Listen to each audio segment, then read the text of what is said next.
This episode of the Grand Rising Show was brought to you by Autochthonous Assembly, where the real work gets done. Autochthonous Assembly is a gathering of the minds that do the work. Now, for many of our first-time subscribers and first-time visitors, you may be wondering who Autochthonous Assembly are. You find this information about our mission statement and our core values on the website at autochthonousassembly.com/about.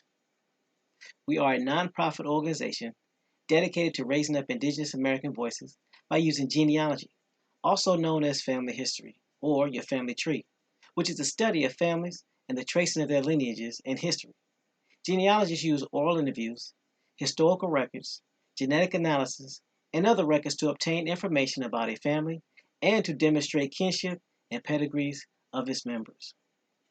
Our core values are the foundation of our company, which is essential to our success and serve as a lens through which we evaluate every business decision. Those core values are, but are not limited to, integrity, which is knowing and doing what is right; respect, which is treating others the way you want to be treated; responsibility, which is embracing opportunities to contribute; and servant leadership, which is serving the common good. Now, at Autochthonous Assembly, we have a couple of goals here. And our first goal and foremost of the reason why we do everything that we do is to ensure that we help you do your genealogy and connect back to your tribe and find out where you are from. Everything that we do from the standpoint of the Grand Rising Show and all the information that's posted on the website is dedicated to that one specific purpose, helping you find your genealogy, find your relatives, find your family so that you will know exactly who you are. And if you choose to, tie back into your tribe, whether that tribe is a Native American tribe, an American Indian tribe, whether it's allowing you to determine which house in Africa that you belong to, or what clan of Scandinavia or Europe or France that you belong to. Either way, our goal is to do just that, help you find out who you are so you know exactly where to start. We are not here to tell you who you are, and we're not here to tell you who you are not. We're just here to help you discover your beginnings. Another one of our missions is to help you become financially independent so that you can help your generations for the next 7 generations and be able to put a stable foundation for you and your relatives. And if you should choose to use this information that we provide free of charge to help not only yourself, but your community and your tribe, then we will do everything in our power to make sure that gets done as well. And remember, our goal here is to make sure that we help you get exposed to this information to put you in the best situation possible. So now what I'm going to do now is return it back over to the panel to see if there was anything I missed, and I will go ahead and get set up so we can get ready and get digging into this information. Panel, take it away. Warning, warning, warning. Hard hats, pickaxe, shovels, boots required.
Grand Rising, Grand Rising. Hope everyone's doing well this Monday Rising, or first Friday, or my Friday, or Friday. Yeah, that too. Peace, Grand Rising, everyone. Hope everyone's doing well. How you doing today, Bones? Oh, feeling good. No complaints here. Yourself? Doing well. It's been a very busy week. Very busy weekend, but you know, excited. Change is good, so it's all good. Everything's well. So no sellout will be joining us shortly. So let's go ahead and get these greetings on, shall we? Want to send a Grand Rising shout out to all the new subscribers that we had over the weekend. So we want to welcome you and thank you, and hopefully you had an opportunity to check out the purpose and the mission statement of Autochthonous Assembly. And if you were not able to do so, because you came on later, you can always go to autochthonousassembly.com/about to get that information. So hopefully that will help you understand who we are and what we're about and what our mission is. I also want to say Grand Rising and give a shout out to the Autochthonous Assembly A2 Silent Majority. You guys and gals are the ones that give us the numbers, and you're out there doing what you do behind the scenes, knowing that you're making a difference in your community, and knowing that this information is helping you because we get your emails. We definitely appreciate that, so we thank you and know that you are important to Autochthonous Assembly, the Grand Rising Show, and the whole kit and caboodle, and to the best chat on planet Earth, or plain Earth, or whatever you want to call it. Hope everyone's doing well. Hopefully y'all had a great weekend, and hopefully y'all got your hard hats on. We're gonna get ready to talk about these Germans in Argentina. So I'm gonna go ahead and do this roll call. So Grand Rising LJ Free, Grand Rising David Corey. Let me start from the top. Grand Rising Copper Color Ancestor, Grand Rising Copper Chopper 803, Grand Rising Celestial Love, Grand Rising Copper Pride. Let's see. Grand Rising Enrique, Grand Rising Oak Cliff, Grand Rising Joe 47. Make sure I haven't missed anyone. I think I have everybody that's in so far, and as you come in, we'll be greeting you like we usually do. Oh, of course, Grand Rising Cap.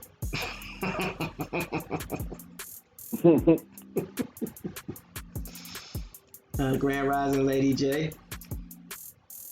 So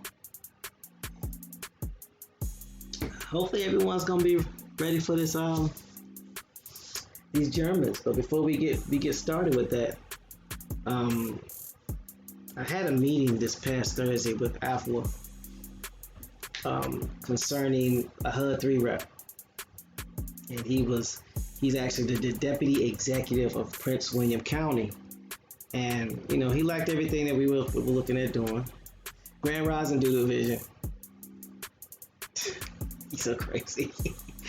And the deputy executive liked everything that we were doing, but when we started talking about the HUD Section 3, it was like I was talking to somebody that didn't know what I was talking about. So we've been corresponding with the emails since Friday. So we're gonna have to escalate this to find out what's going on. So this would be the second, third time this has happened, Bones? Yep. About to be a whole flipping going on. So for those of you that are not aware or don't understand the process, in your counties,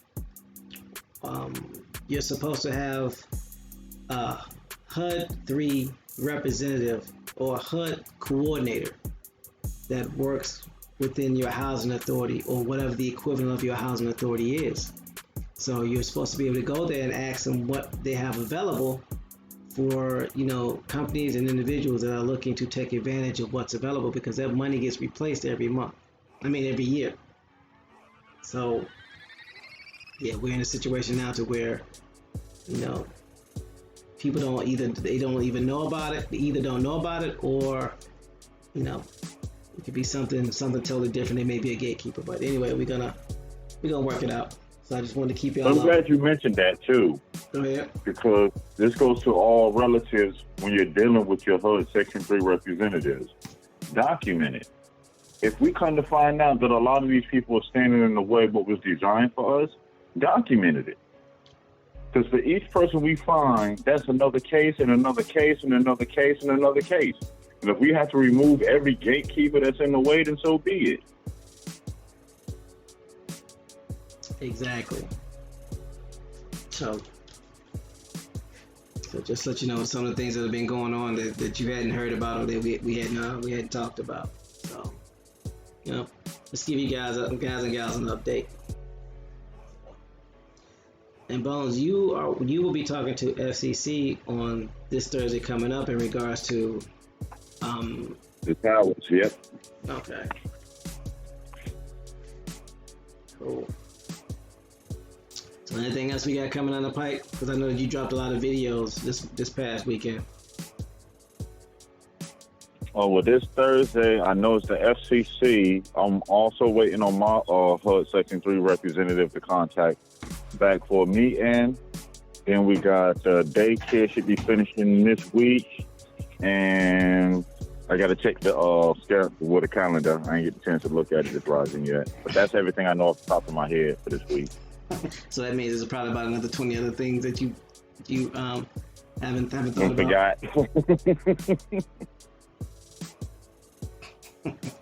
It's all good. It's all good. Appreciate everything you do, bro. So let's see. Let's go ahead and hit this clock. And we're gonna go ahead and get started. So everybody with a ratchet, start handing out the equipment, putting people in position. I know what to do.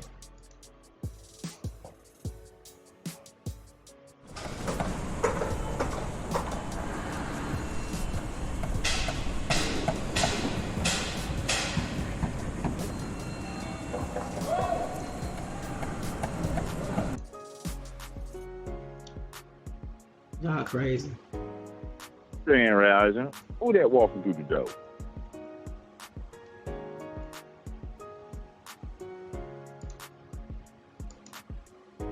What deal you talking about? I don't know. I heard the doorbell. Sound like somebody just came in. Oh, I'm glad you said something. I don't feel like that. You trying to sneak in? We have heard you. Whole audience heard you. Look, everybody heard but except for the person that had the key.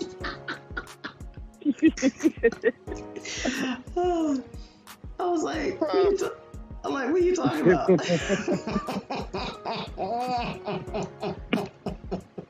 Nah, what happened? Like, Jeff. You done snuck in on TMH. He didn't hear you come in the door. No. I had to wait. I didn't hear you, bro. Can y'all hear me? Yeah, we can hear you. Grand Rising, everybody. Peace out. Yeah, the sound effects was playing in my ear, so I didn't hear the doorbell. It's all good. Alright, I'm gonna go ahead and copy this link and put it in the chat. So how's your weekend, Nacional?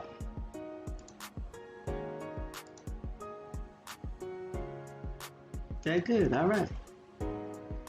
And he's keep coming. Oh man, I was on mute. Sitting there talking to you, looking at a different. Yeah, we're gonna have to have a checklist in the Rising that we all have right in front of us time we come in. Like, okay, before you say your first words, make sure you're not on mute. I mean, I sure did answer you, TMH. I even cut you off when you didn't even get to say weekend, and I was answering already. I said short, real quick, and then you're like, I was like, oh, all right. He didn't hear me. Cut him off clearly. Wow. But we here. It's Friday, so we here. You know what? I'm not. No, I'm not. No, I'm not. It's not. Yes. It's not happening. I'm not. I'm not. And I hope the videos that got dropped over this weekend was helpful to relatives. Basically, doing something that TMA's brought to my attention, showing a lot of the procedures that I personally use when looking for ancestors in the National Archives. So I'm gonna try to at least have an episode all this week to show you how to maneuver through the National Archives to find relatives, state census, and county census. That's awesome. Yeah, definitely appreciate it because you were able to, man. Look, okay, so I'm not about to get nostalgic and old at the same time. Seemed like yesterday when I was helping you with your genealogy. Anyway, okay, I'm done. Hey, I had a good teacher show me. That's all. Hey, I can't take nothing away from that. Look, you took the time out to show me. Look, now you doing stuff that I can't do. I'm like, how you do that? Oh, all you gotta do is this, and this. I'm like, you need to show a video. Now, is it going to be? Are these videos also? Are we able to put them on Ain't TV? Yeah. Okay. After the show today, I'll be updating Ain't TV. Like I said, I had to catch up. Yes. Celestial Love. Don't worry, we have your email about the account. You had the information to log in today. And anybody else, if I haven't called up to you, it will be called up to by this evening. But I think that was the only person over this weekend I missed. Yeah, if there's anything I can do to help with that, just let me know. Yeah, you know what it is. No problem. Yeah. Mm-hmm. All right, so I'm sure they're tired of hearing us talking about them and not to them. So, no, Sellout, you ready to do some reading? Huh? Oh yeah. Did you say huh? You didn't say huh, did you? No, I ain't say that. I put the link in the chat. Do I need to put the link in the chat again? I'm putting links in the chat. So, huh? Hold up.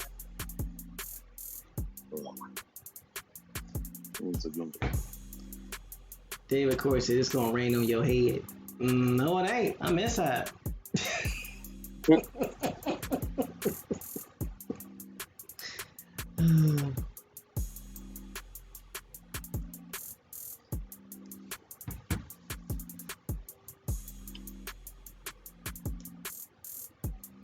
Oh, you waiting on me? Sure. Yeah, that's what we're doing.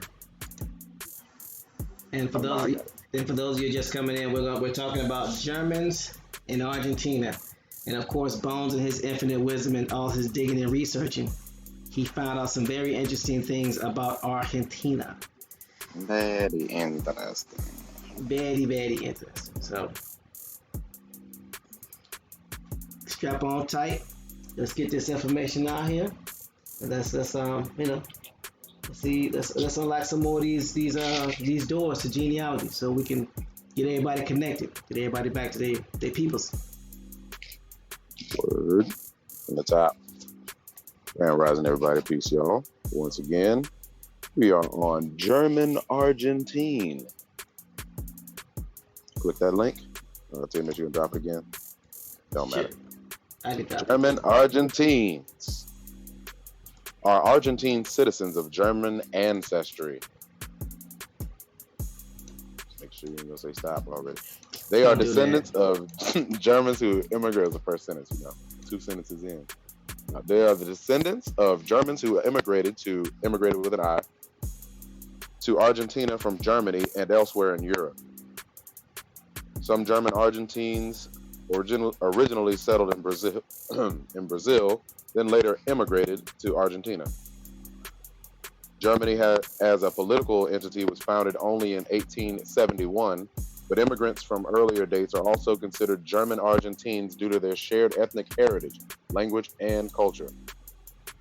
German Argentines today make up the 4th largest ethnic group in Argentina, with over 2 million Volga Germans alone.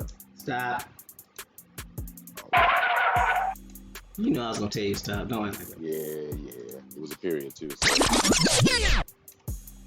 Stop. Thing is, that first interesting thing, they had political relations since 1871. Mm-hmm. So what does that? So what does that mean?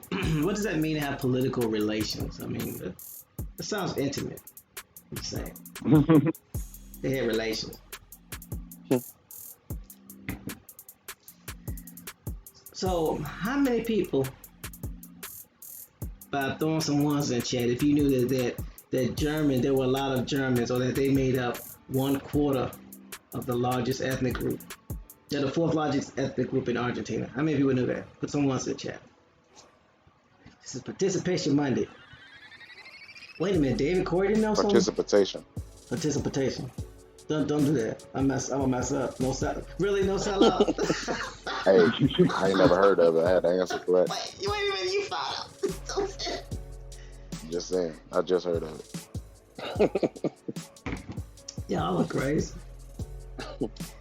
The only reason I knew because Bo's told me. Exactly, Copper Fry. Learn something new every day. That's the goal, right? If you're not learning, you're not growing. If you're not growing, you're dying. Anyway. And that's just 2 million Volga Germans. See how he do? Y'all see that, right? You see that cliffhanger he just dropped? Exactly. That's why we have. That's why y'all have hard hats on. That's why y'all have hard hats on. So the hot link. What? Anyway, do I need to look up Volga German hot link? Do I need to look up what a Volga German is, Bones? Yeah. I say yes. Yeah, that'd be interesting. Uh-oh. David Corey said, I thought I said no. Yeah, that's what I said. You said no, David. I said, I'm surprised you didn't know, because you got a lot of knowledge, bro. That's all I'm saying. No shots fired. Just making a comment. Ignore me. Volga Germans. A more generic term for all Russian Germans. Okay. Whoa. Hold on, before Wait. Before we do that, I want to say grand rising to Michael Brown Harrison. So, and Jeffrey Gordon. So, all right, y'all go ahead and do what y'all do. Rising peace to the chat. Hold on. That was a green straight to red. There was no yellow at all. What happened now? You want me to rewind it? Volga Germans.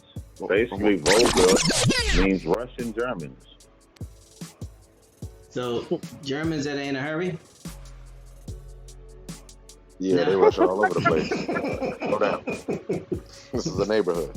They Germans that need to slow down. No, I'm just playing. Let me finish reading. It says, I'm going to read it from the top.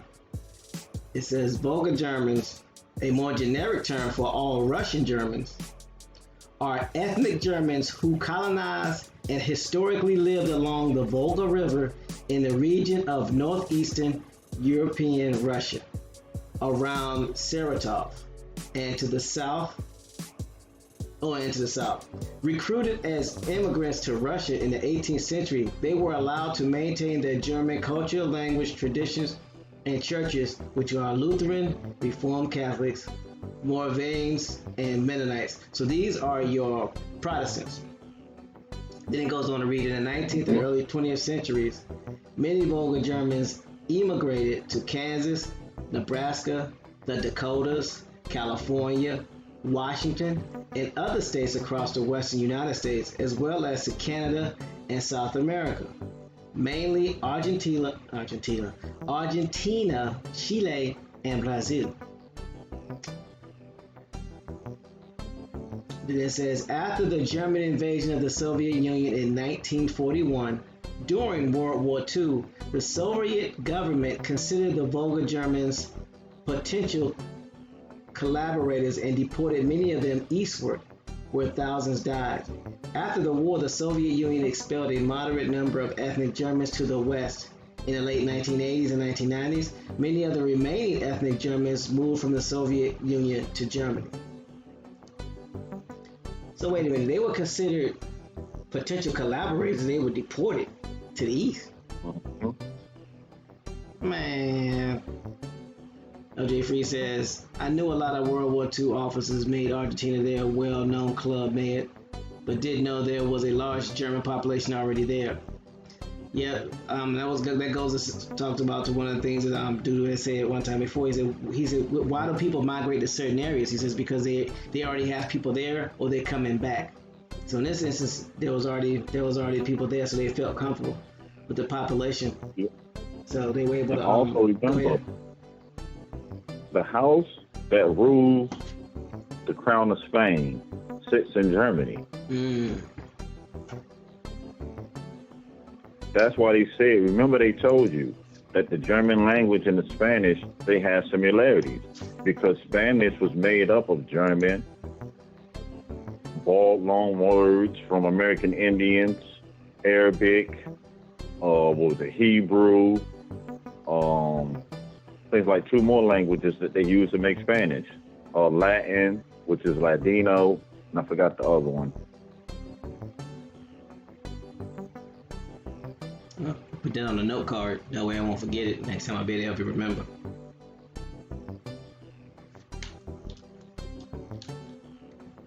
But that makes sense.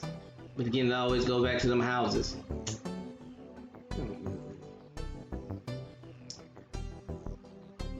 So no sellout. You ready to read some more? Back to the German Argentines.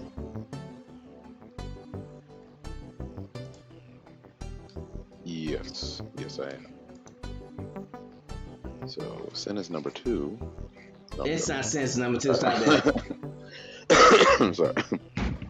All right, so German Argentines have founded German schools such as the Holterschule, and German language newspapers such as the Argentinisches Tageblatt, Argentine Daily. The 5 provinces with the largest number of inhabitants of German descent are, in order of largest German population, Cordoba, Entre Rios, Buenos Aires, Misiones, and La Pampa. Stop. I will. Thank you.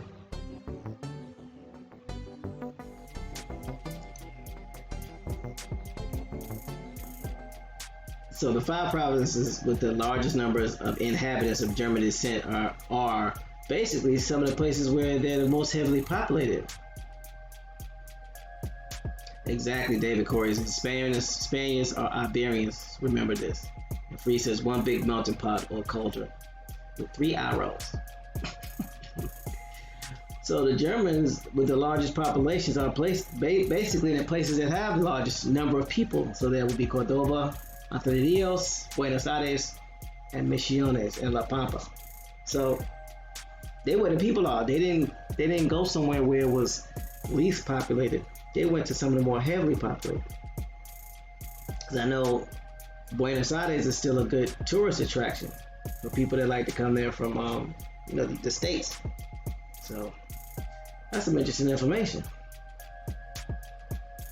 I'm sure if you ever go there to Buenos Aires to vacation, you'll probably see a large German influence, like there's a large German influence here in the States in the northeastern section. So, that's all I wanted to say. No sellout. So, yeah. Got them hard hats down. It's finna get bumpy. All right. Ain't got no German accent. German immigration to Argentina. That's where we at. Yeah, that's where we at. That's where we at. Mm-hmm. Between 1885 and the First World War, the population of Argentina doubled with the influx of 3 million European immigrants, 100,000 of whom spoke German. Whoa. Huh? Mm-hmm. Whoa. Did I read that backwards or something? Remember the year 1885. Timelines. So hold on. 1885, there was 3 million European immigrants that came to Argentina, and 100,000 of them spoke German. So this is this is on top of the 17 million that came to the United States. Yep. So you know what this means, right? That means over 20 million Europeans came to America between 1820 and 1890. Yep. Documented, recorded, timeline.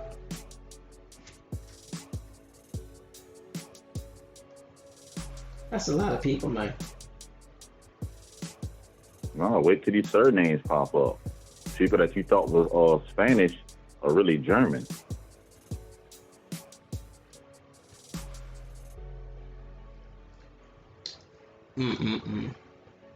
Wow. I'm sorry to sell out. Go ahead, man. That was that I didn't know that. That messed me up. My bad. Go ahead, bro.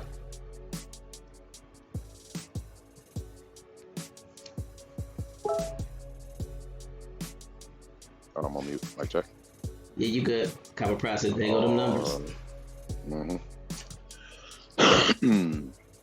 Many surnames of Germanic immigrants of 20th century continue resounding up to date, like Altget, Born, Braun, Bracht, Bunge, Bullrich, Freyers, Holmberg, Klappenbach, Malman, Mayer, Sieber, Stegman, Alleman, Tornquist, Zimmerman, Zuberbuehler, and others that comprise traditional families of the country. Bueller. Zimmerman. And you thought he was Spanish. No, he was German, y'all. He was German. That's how he got off. He wasn't Spanish, he was German. Of course. Yeah, I remember that name, Zimmerman. Yeah, I remember that name. Zimmerman is not Spanish. It's German. He act like he was, though. All right, let's get off him. Strong German communities developed in Argentina, and especially in Buenos Aires, with their own schools, hospitals, shops, theaters, sport clubs, and banks. Many of those Germans who immigrated directly from Germany were assimilated with the upper middle class of Buenos Aires, but maintained strong ties to German culture, providing high-quality German instruction so that their children would not be at a disadvantage when they returned to Germany. Stop. I want to point out something. Thank you for reading that. Shout out. Check this out. It basically says, from reading this, that German communities developed in Argentina and especially in Buenos Aires their own. Now check this out now. Their own schools, their own hospitals, their own shops, their own theaters, their own sports clubs, and banks.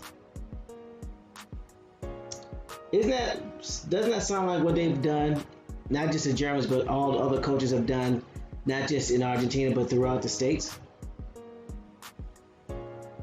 When you look at the map, you come to realize they run Argentina.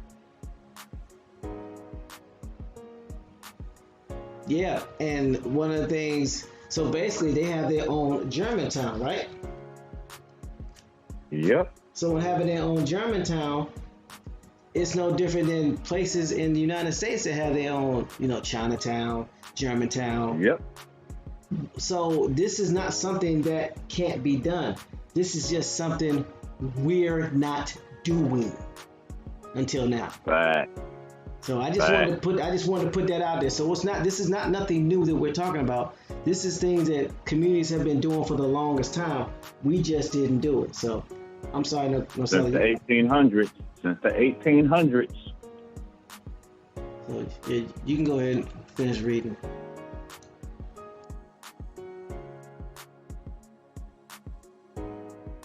All right. I need that link again. I just lost it. Voila.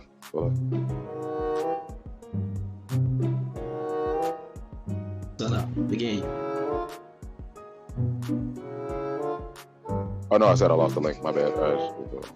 You right up under the map, which is German immigration to Argentina happened in 5 periods. All right.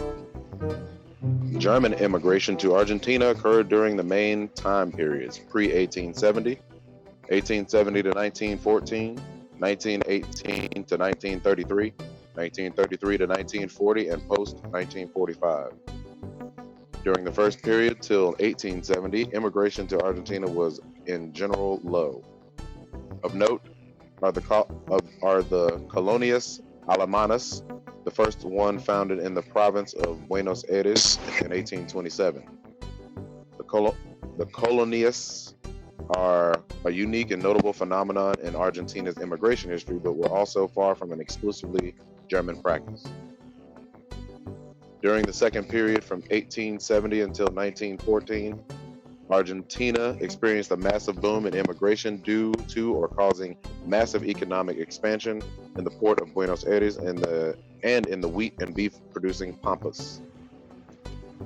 In this time frame, the German speakers of Argentina established themselves and developed several institutions which are often examined in academic studies such as newspapers, schools, and social clubs.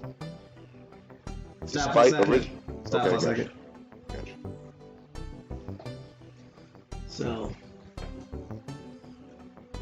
So remember, we had the first boom of 3 million in the late 1800s, 1885, right?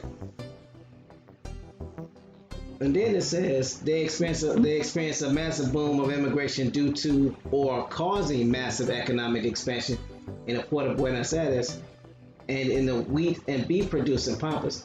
So after those 3 million people, there was still more people coming. Why? Because they only spoke German. And what normally happens when the Europeans or the recessive people come in? They come in, they bankrupt the country, put them in debts with the banks. Then they do what? They bring in their own people or people that speak their language and put them in positions of what? Power, making them managers, supervisors, and the like. So why do you think there was a massive influx of them now? Because they're jobs, and the owners of the companies need somebody that speak German that they trust. So they brought in more what? Immigrants. That's why we say treat these countries and colonies, they're nothing but DBAs. When companies merge, the bigger company normally, majority of the time, bring their own people in. That's all this is. Business. Sad but true. So what we're seeing is that they expanded the beef and wheat industry in Buenos Aires. So then it says producing pampas. So what is that? Let me go ahead and click on that link, put it in the chat.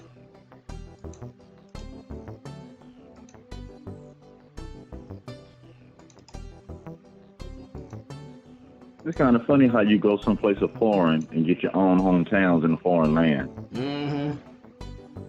Free brought up a good point. She says cuckoo bird tactics. If anybody knows what the cuckoo bird is, do some research on it. It's very interesting. When she first brought it to my attention, I had the side look like, what? But now I get it.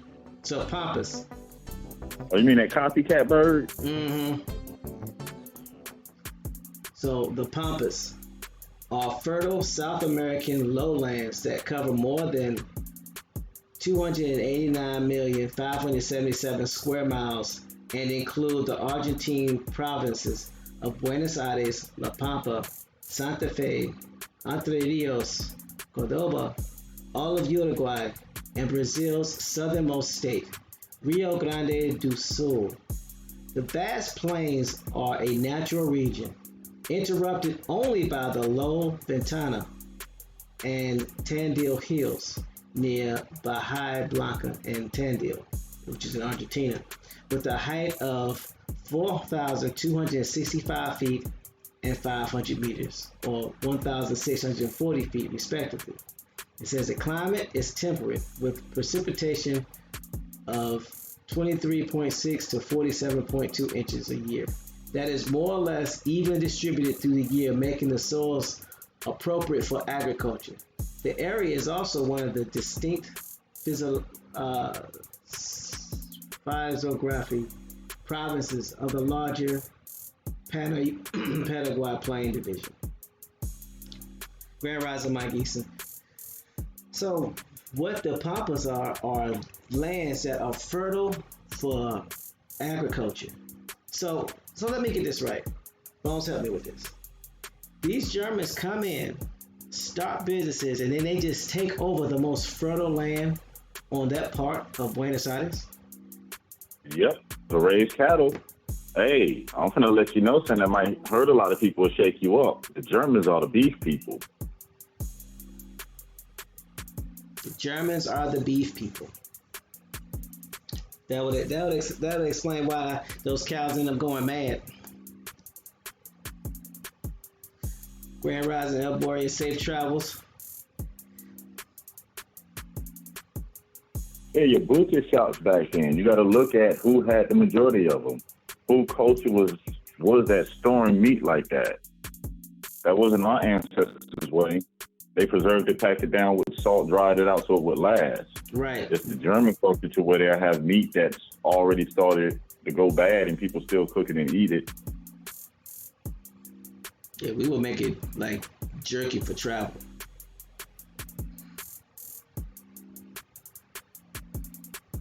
So that's crazy, right? All right, Marcelo, you ready? Yep. You know where we at? All right.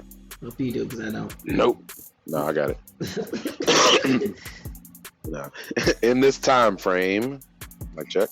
Yeah, we got you. The German speakers of Argentina established themselves and developed several institutions which are often examined in academic studies, such as newspaper schools and social clubs.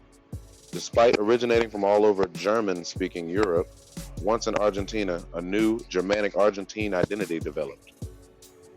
One example of this can be found in the studies of the newspaper Argentinisches Tageblatt. It was founded by Swiss immigrants, but by the 1930s became the primary forum for exiles from Nazi Germany.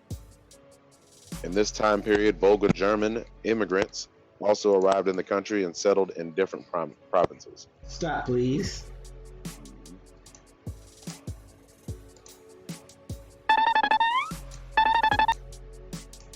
So,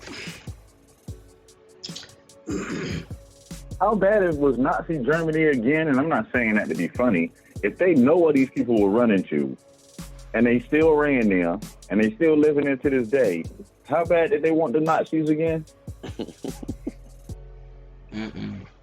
Who can I run to? Argentina. LJ Free says beef people, bovine, or boxing, or both. Gotta be starting something. Wow, everybody got theme music today. Let me go find me some theme. Let me go start making me some musical references. Yeah, man, you know music starts as soon as you start walking down the street. I must. You got your own theme music. Yeah, really? Okay. You got a band walking behind you. Don't do that. Don't do that. Pull his hand out his pocket. Oh, blaxploitation film. Yeah. I can't with y'all. I ain't messing with you, yo. You're reaching for the keys. No. See how they treat me, y'all? They don't like me. They don't like me. Bones got people thinking he me. That nicknamed you fastest fingers in the West and the East. Yeah, fastest with that space button, no, that backspace button. Because that's what y'all hear most of the time. I can't spell. But that knows. If they hear them fingers go to walking, it's gonna get found. Ain't no how to go see around here. You getting found. So the part that I wanted to stop on, y'all stupid, was on it talked about the newspaper was founded by the Swiss immigrants, but then since by the 1930s became a primary forum for exiles from Nazi Germany. But the Swiss are Germans. But this is the next thing you got to ask yourself. Hold on, when did the Swiss get here? They was part of that 3 million, because they said out of those 3 million only 100,000 spoke German. So that means they came here when the other Europeans came here. They were just on the DL. That's all it was. They was on low. And remember, the majority of Europeans spoke German. The majority of them spoke German. Mm-hmm.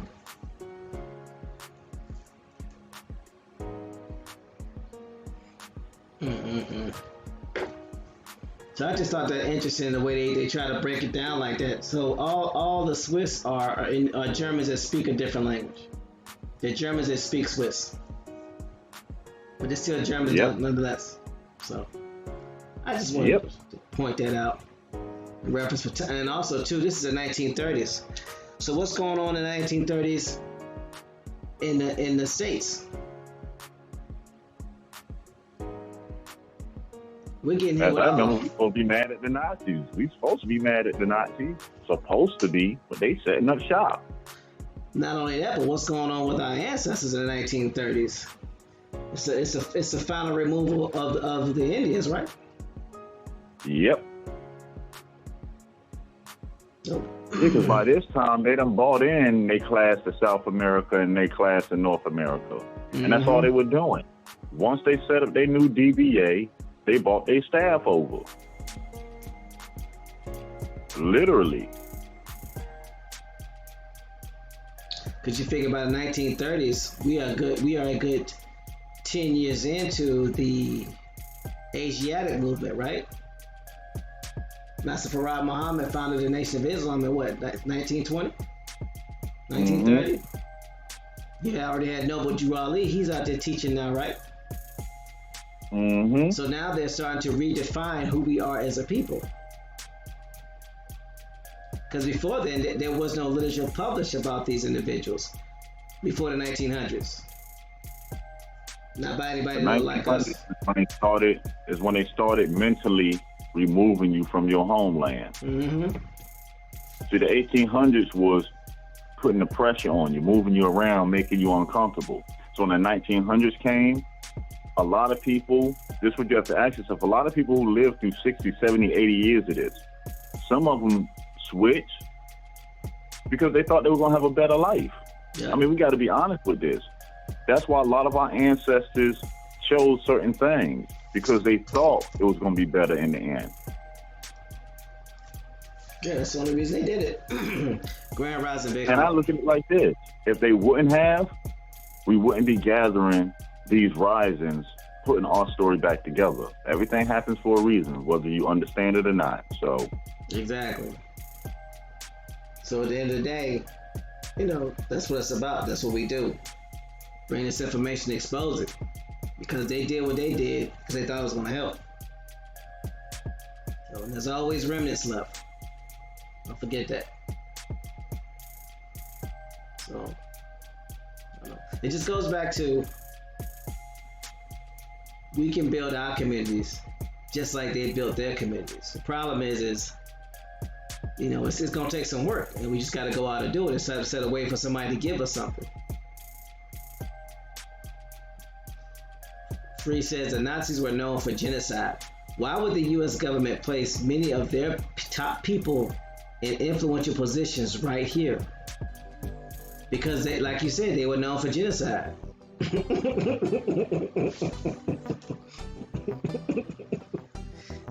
They copied what the United States was doing. And so since they were some of the best people to do it, they brought them over here. You know, they like to... Even look at it like this. Who are the people that came over here to the United States? You're calling them English and all this and that, but they were Germans. They were helping their people.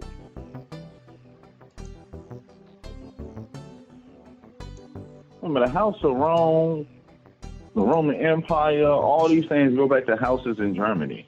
So at the end of the day, the Germans helping the United States during the 1800s and 1900s, that's just a cousin helping a cousin. Basically, yeah. At the end of the day, that's what they're doing.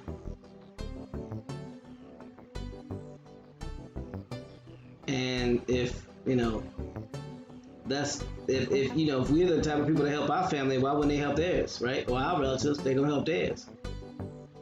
And they would rather put the power or co-power with their own family members than with us. That's right. Copper Price. Why not bring your German cousins that came up with the way to remove the melanated people from out of Europe? Why not bring them to the Americas to do the same thing? Where did the ghettos come from? Isn't this all the thing that the Germans did to the people in Europe? So how did they know they can come over here to do it to melanated people on this landmass? Just a thought. Exactly. Copper Price says they brought them over here to help them finish the job. Exactly. LJ Free says Walt Disney and Hitler look a lot alike. I'm just saying. Well, yeah, if you either cut the mustache or grow it out. Go ahead, Bones. I'm sorry. Check the history during the founding of Walt Disney. Look at how many Nazi Germans visited Orlando, Florida. Look how many of them had tours of what you know as Disney World. I mean, it's all recorded facts in history. You just have to know what you're looking for. Free says, reminds me of how the Roman army turned into the Roman church. Free, you was on it this rising. I mean, you normally on it, but good grief. She spit hot fire. LJ, LJ, LJ, LJ, and LJ. I'm sorry, my bad. Anyway, moving on. So, Grand Rising, Golden Moon.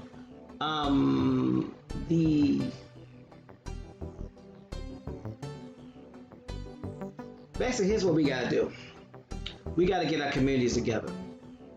Everybody's got their towns. Everybody's got their communities, and we're the only ones, which appears to be dragging our feet with what's going on. So whether you do this through a Tackless Assembly, you do it through your own organizations, or you do it however you want to set it up. As long as it's proper and you're on code, do it, because no one's gonna do it for you. Just know that. All right. Now, Sela, you can are you able to read?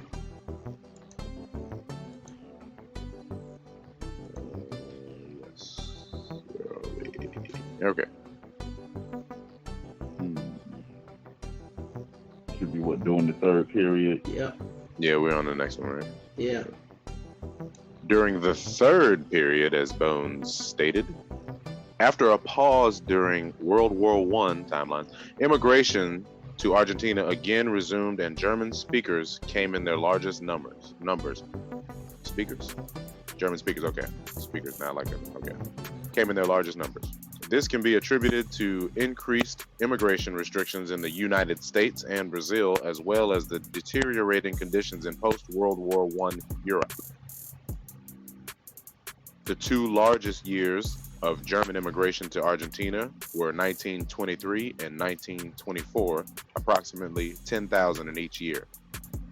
Stop. This period, It's a long pause. What?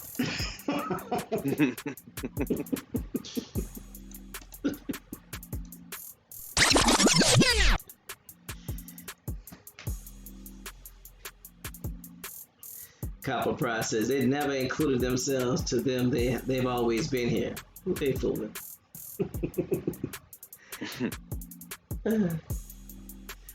So, another 20,000 Germans came between 1923 and 1924, during post-World War One.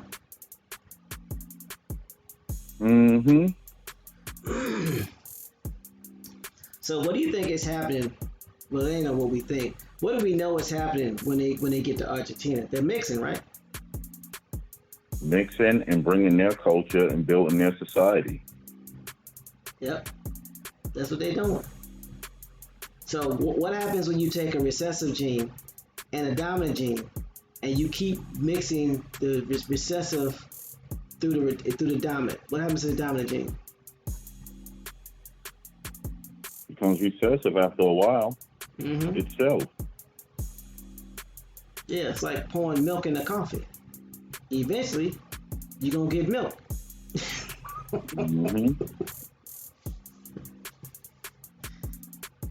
Yeah, that's not being prejudiced. That's just science.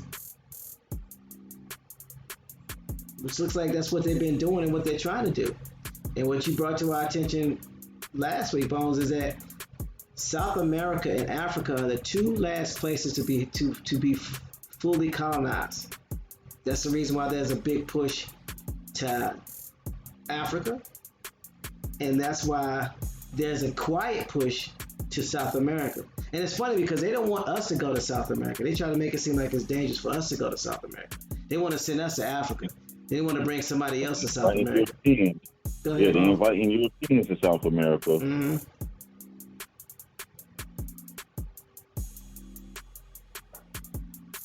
So, yeah, it's crazy. But 20,000 new Germans from 1923 to 1924. So that's pushing the total now to close to what? Close to 4 million Germans now, right? Yeah, 3.5 to 4 million, yeah. Yeah. Again, so this is 1923, 1924. So So let's put this in proper context. What's going on over here in the United States? You have prohibition. You have the creation of NASCAR, which is right on not creation of NASCAR, but you have the creation of petrol. You have gasoline engines that are operating off of ethanol because they're bootleggers, which were our ancestors. But I thought ethanol was new. Ethanol's not new.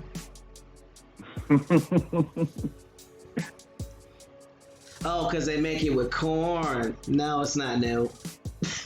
It's new to them, but it ain't new to us.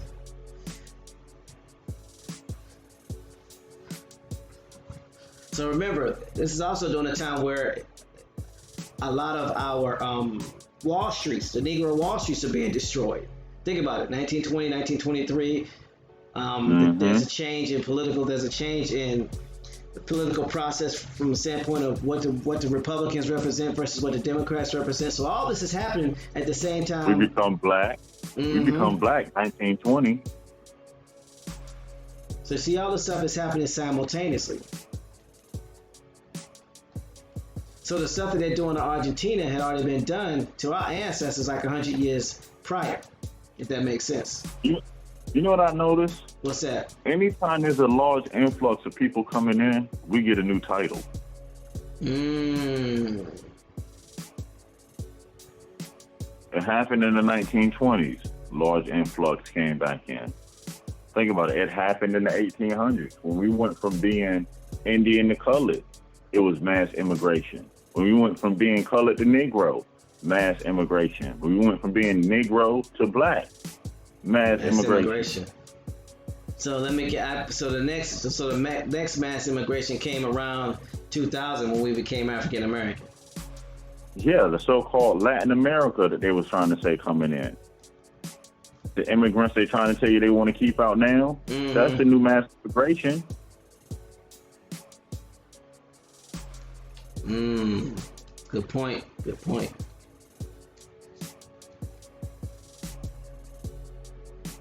I wouldn't be surprised if a political candidate came up with a new title, so-called social, politically correct, not.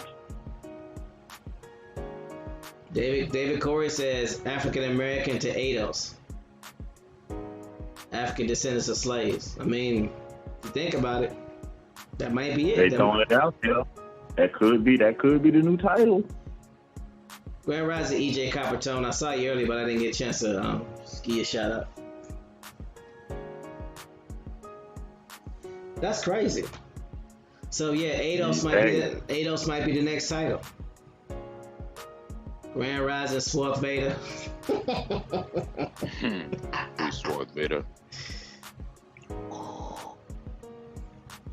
So I wonder who's gonna be ushering that in. Y'all are ADOS. Well, they're throwing out a term, right? What's that? Negro. Isn't Negro being thrown out? Yeah, Negro's being removed. Yep. Yeah. It's not gonna be Negro is being removed. Wouldn't they probably replace it? Or maybe not. I don't know. I mean, every time a new influx of people change. But I'm gonna say it again. This is why genealogy in doing it is very important, relatives. Facts. If they remove Negro off of the census as a classification, there goes the link between your ancestors being Indian. That's the last link on paper there. Because all the documentation and everything that we read, what is this telling you? Indians went from Indian to being colored, and from being colored to being Negro. So colored ain't there no more. Once Negro gone, what link you got? That's why it's time for us to start getting our information and getting our records and start our own society with our genealogy, our own American Indian Genealogy Society. I mean, we got to get this work done, relatives.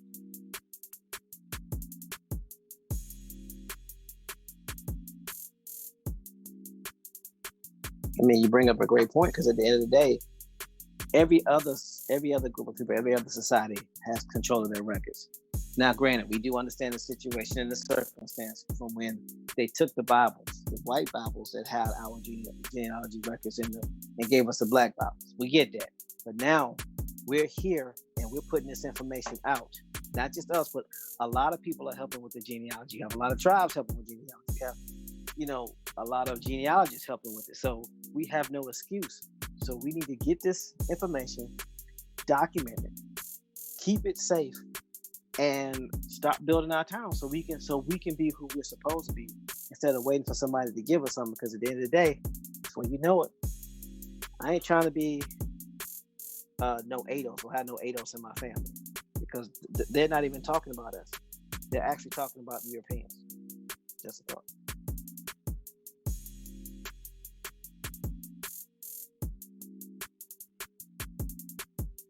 Right. So Bones, Bones. I almost. Lady J called her Yvette Cartel. I don't know if she did that on purpose or not, but that's funny. Oh, but now we reading again. Peace, everybody. Peace, y'all. Who came in the chat? Yes, sir. Can you read it? I just stepped away from the computer right quick. So yeah, that'd be great. I can read. I can definitely read. Hold on. Wait a minute. Hold up. The two largest. Where are we at? The two largest years of Okay, that's where we're at. All right. The two largest years of German immigration to Argentina were 1923 and 1924, approximately 10,000 in each year. This period is of particular interest because while the older groups of German speakers began to feel a sense of cultural crisis due to the assimilation policies of the Argentine state, the new arrivals gave new life to German cultural institutions such as the aforementioned newspaper and created new ones. Between 1905 and 1933, the number of German schools rose from 59 to 176. Though found throughout Argentina, over 80% were located in Buenos Aires, Misiones, or Entre Rios in 1933. Further, attendance at German school rose from 3,300 in 1905 to 12,900 in 1933. Stop. Huh. Okay.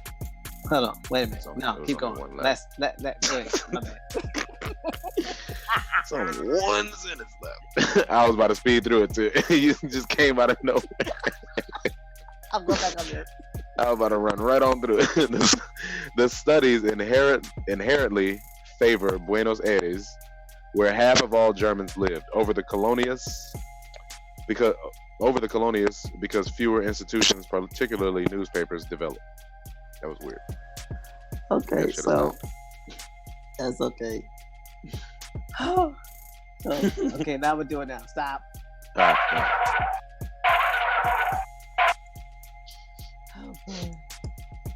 It's Monday. It's my Friday. It's my Friday.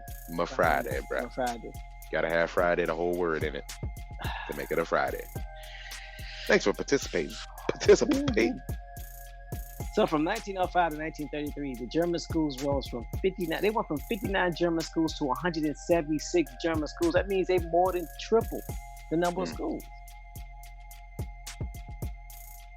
So they was having some babies, y'all. Bringing in people and having babies. Multiplicating and stuff like that. Multiplicating. Oh man, that's a TMH word. Don't look it up. You won't find it. Well, you can Google that. No, Don't Google that. Don't Google that. Some people don't use Google. Just a fun fact. It's nice. My Friday rising. Anyway, Grand Rising Ohio player. Okay, good job. Even though you got to set up some phones with Google. But go ahead though. I'm sorry. Don't do that. I'm just here to. Oh, wait a minute. So the number of schools tripled from 1905 to 1933. Less than a little more than 30. Less than 30 years. So that means they was probably still bringing people in after.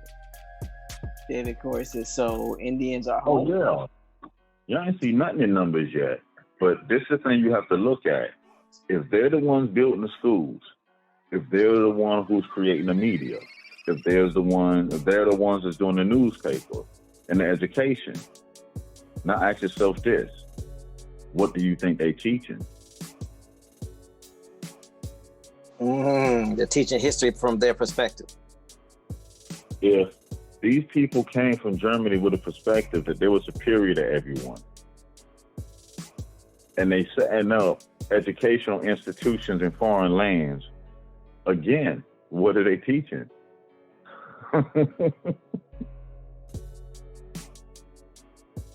Basically, the same same propaganda that they teaching to the kids in the United States. It's the same thing. They're following the same protocol. Yeah, who set up? Think about it. Who set up our educational system? It will still be these Protestant Germans that were in Boston, Massachusetts. Who set it up? It's the same family, same people. You never notice every place they go, they teach everybody the same superiority BS.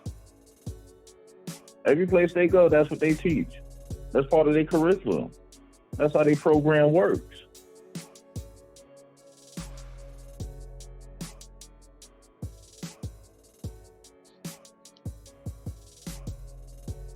I mean, there's more. Yeah, I can tell by tone of your voice there's more. I'm almost scared that no salary.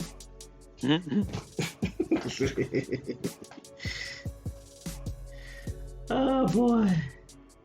That's right, Elboria. Same formula being done everywhere. David Corey says Huguenots, they're all the same people. LJ Free says washing too much of the natural oils out of your skin makes you ashy. As within, so without, sackcloth and ashes. Right. Golden Moon says, show me your papers. Who are you? Identify yourself. What's in your wallet? Out of all the credit cards that are on the planet, that credit card commercial shows at least 3 to 4 times a day. So what are they telling you? Better know who you are. Who's in your tree? Man, some people don't know nothing past their great grandma, but they African. Man, whatever, man. I mean, we got to get it right. I mean, but check the symbolism. You better know, because they running up on you like Vikings. Right? Right? They gonna get sacked. Actually, I was thinking about that. Go ahead. No, I'm saying mess around, get sacked by Lawrence Taylor. You Joe Theismann. Don't do that. Don't do that. Nice leg snap. The twig. So something to take into consideration, relatives. This is not a game. This is serious.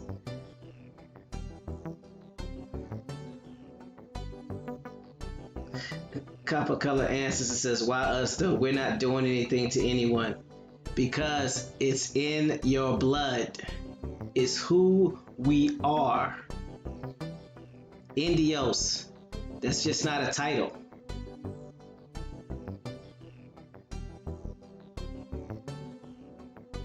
Copper Price said, pretty soon they gotta take it back to that. Show me your papers if we don't get it together. Exactly, because again, who you think they're passing these immigration bills to? For? Sorry. You think they passing for the Latinos? They already know who they are. And Latinos are There ain't no such thing as no Latino. Yeah. Ain't no such. Let's keep it 100. Ain't no such thing as Latino. You Don't right. let the wording fool you. My bad. Do not let the wording fool you. How you gonna write a law for a class that don't exist? Really? You writing a law for a language? Those immigration laws are for us. Y'all better open it up and read them. Yeah, we're the only ones that can't tie as a group, as a whole. We're the only ones that can't tie back to a house or a tribe or a family. We can't. What makes you an immigrant? Not having no paper trail, no documentation to tie you to a mother country. That's an immigrant. You better read the definition again. Matter of fact, let's do that. Immigrant.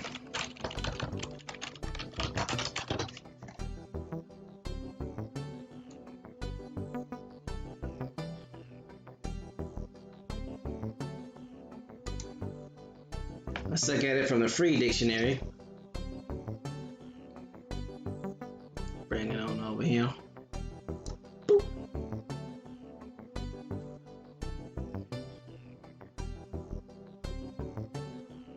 It says,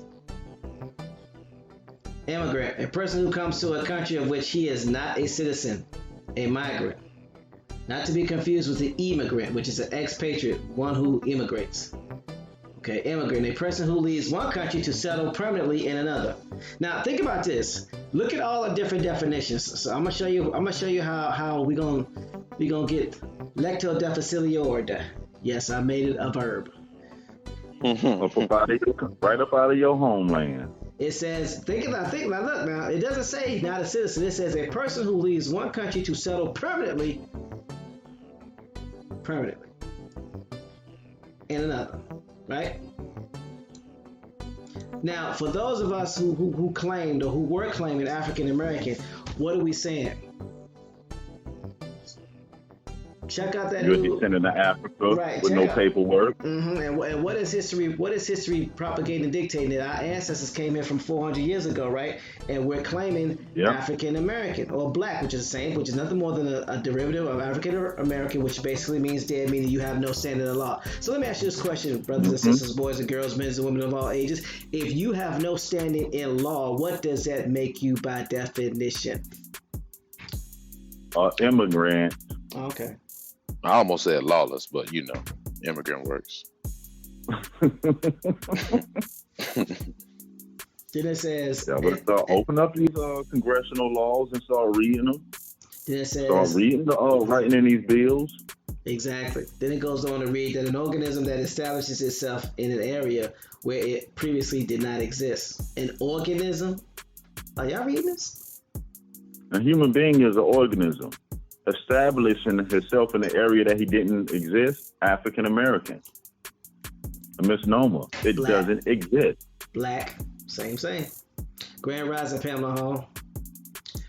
It says of or relating to immigrants or the act of immigrating. It says usage notes. Everyone agrees that the word immigrant can be applied to someone who moves voluntarily to a given country or region intending to settle there.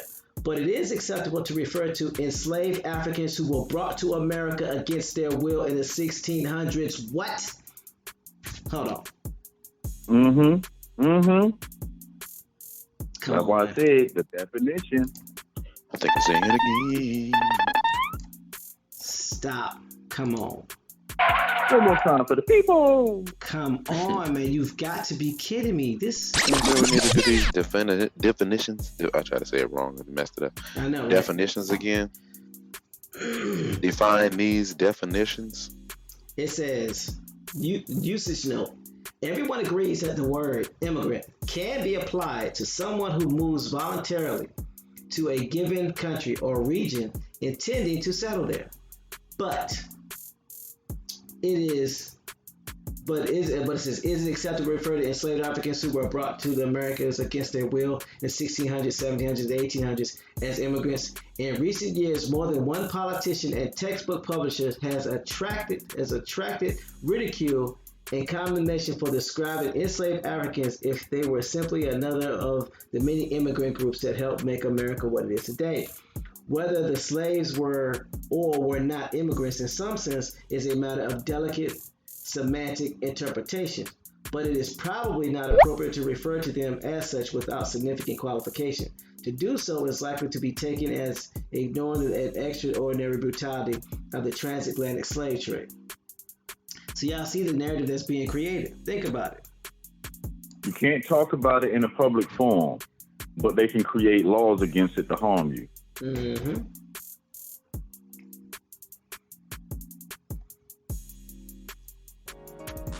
Is it possible? And go ahead, Bones. Lady J said something in the chat that I want to reflect on real quick. Look at all the groups that reside in America. But who was stopping frisk? Used against. Who was stand your ground? Used against. Who, if you take a criminal justice class, teach you if there's 3 black males together, stop them, because one gonna be dirty. This is criminal justice. This is taught in criminal justice. What group of people? You don't already see it here in that way? Remember, they write laws and change definitions ahead of time, 20 years ahead of time. Okay, so may I make a correction? Because people are putting Indians, us. I ain't never seen no Indian get pulled over. I ain't never seen no Indian get arrested. I ain't never seen no Indian get beat. And the reason why I say it like that, because I need y'all to understand the context of what we're speaking. They're either referred to as black or African American. 9 times out of 10, when they're talking about, if you go back into the research, please do this. When they're talking about a person of color who is committing a crime or who is being accosted by the police, the term referred is black. When they're talking about some person of color, swarthy person, doing something for the community, they refer to them as African American. They don't ever refer to us as Indians, so they're not talking about us. But when you self-identify as black or you self-identify as African American, you normally get what those people are supposed to get based off of the laws that were created for them. Remember, our ancestors chose, in some cases, to be black Dutch, black Irish, or African American by putting it on the census. That was a choice. Now, we can argue or we can debate about why it was or was not a choice, but at the end of the day, we chose to do that. So now the goal is to correct that and unchoose. Because they don't kill Indians. They kill black people and African Americans. So just something to think about. My bad, Bones, go ahead. No, I mean, you just nailed it right on the head.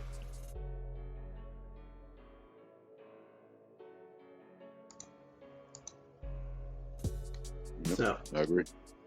So let's remember that. That's the reason why we're asking people, do you know, when you're encountered, do you have, have you been told that you have Indian in your family?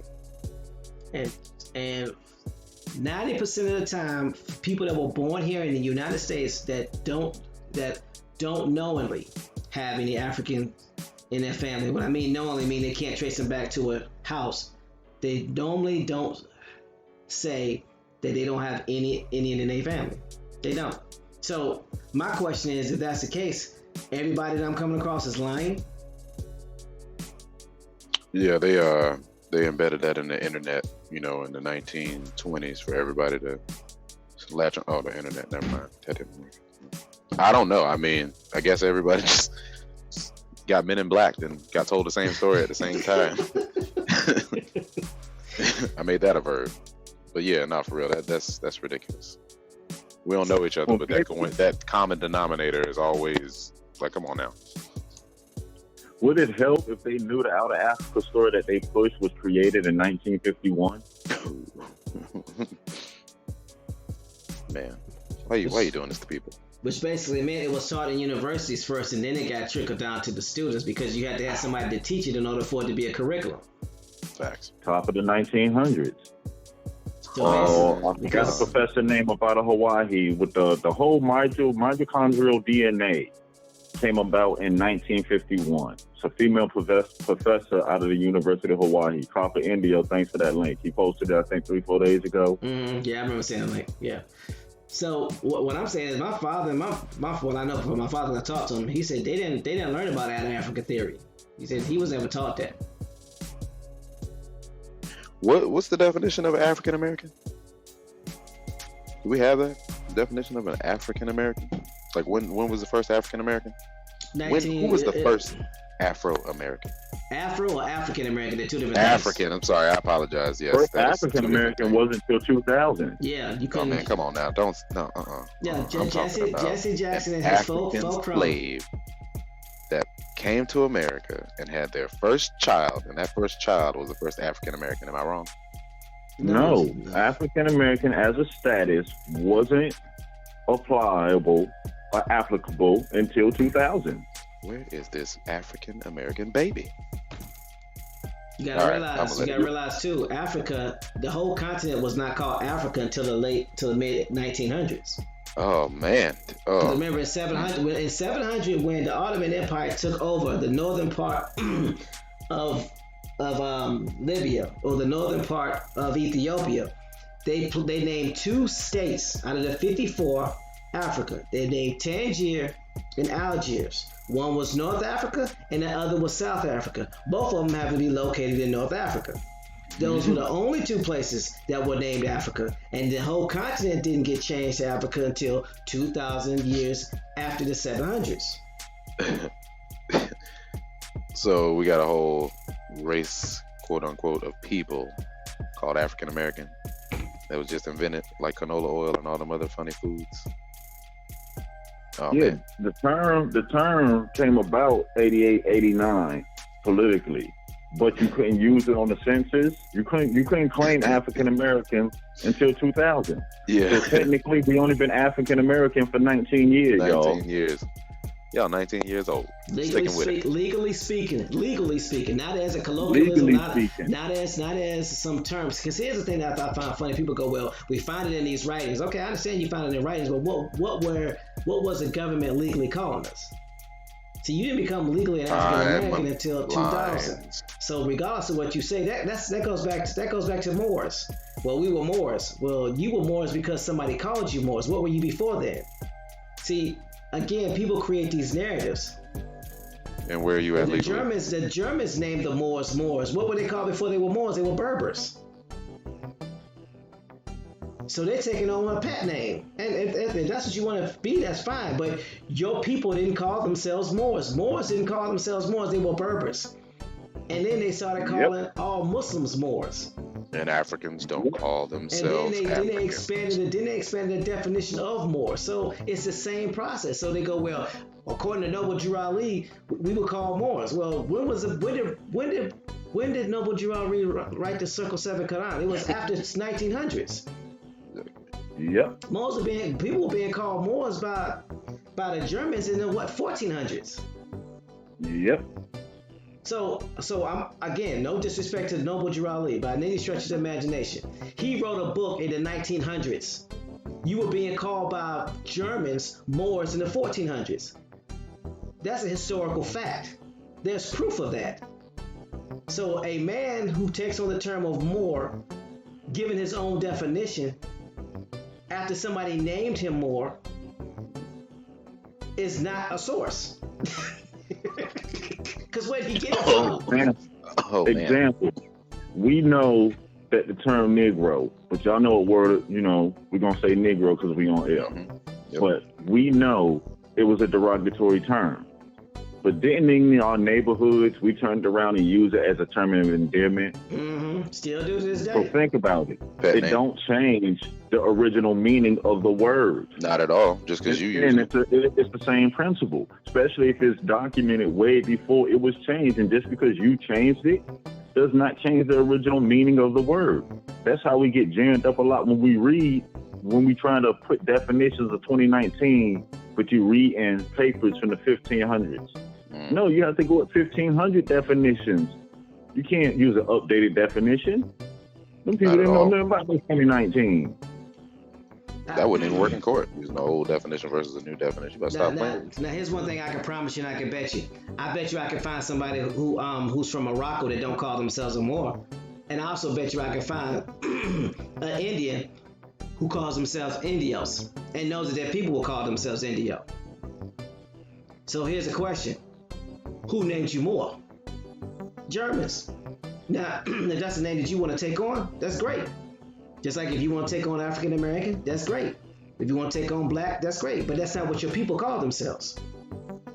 So don't get mad at me because you got named by a German. Dude, go ahead. My bad. No, you do. Go ahead. I don't know many Africans. I don't know if I know any Africans right now. Actually, I went to high school with some. But does anybody know any Africans who call themselves African? No. Or do they usually tell you where they're from? 20% of my, no, not 20%. 15% of my clientele are from Ghana. They do not refer to themselves as Africans. Oh, okay. And they from Ghana. Yeah, they're from Ghana. And they call themselves Ghana. What is it, Ghanaian? Ghanaian, yeah. Ghanaian. Yeah. And they don't say African. No, they don't. I'm And there's a gentleman that's in the office I used to be in. He owns a he's Moroccan, and he owns a limo shop. He doesn't call himself Moor. Check this out, relatives. The only people on that landmass that identify as African are the people that created the language. South Africans. Come on, man, think about it. The only people that identify with that term African are the descendants of the people that created the African language.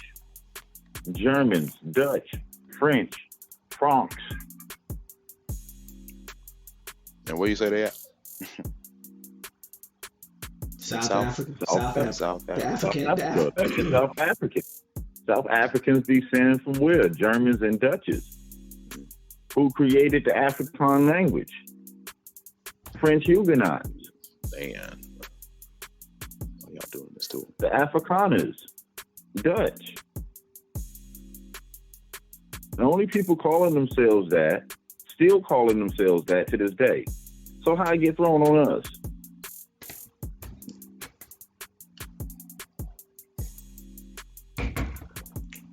By the same people that gave you the Out of Africa story. Come on, man. This is my story. I think. Again, at the end of the day, who called you these terms? And again, if you want to call yourself something, that's fine. But don't get mad because you were named by a German, or you were named by somebody that you don't like or you claim to be banging against. Don't get mad at me. I ain't named you. I didn't name you African American. I didn't name you Moore. I didn't name you none of these names. Jesse? No.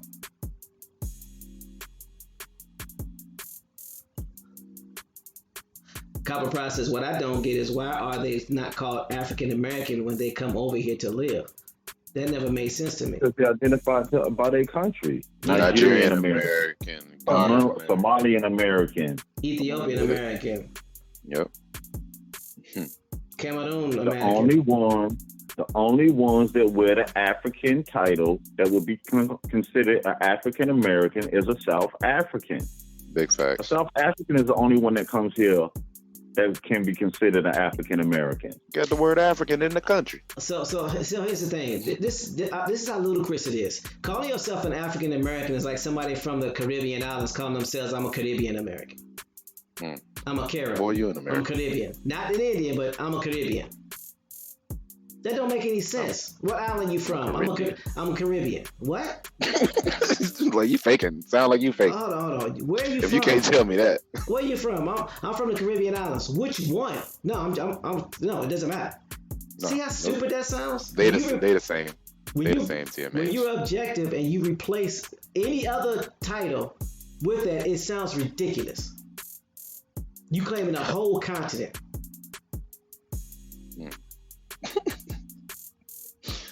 Man.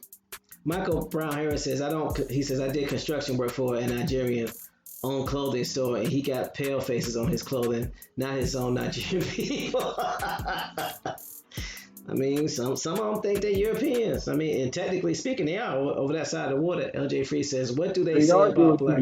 They know what sells.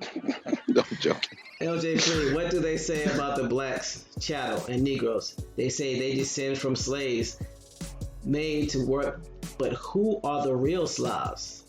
Ergonomics, Negronomics. Exactly, Free. Ergo. And you got to remember, a lot of these people you call Nigerians and Ethiopians, a lot of them people were bought here. Make no mistake about it.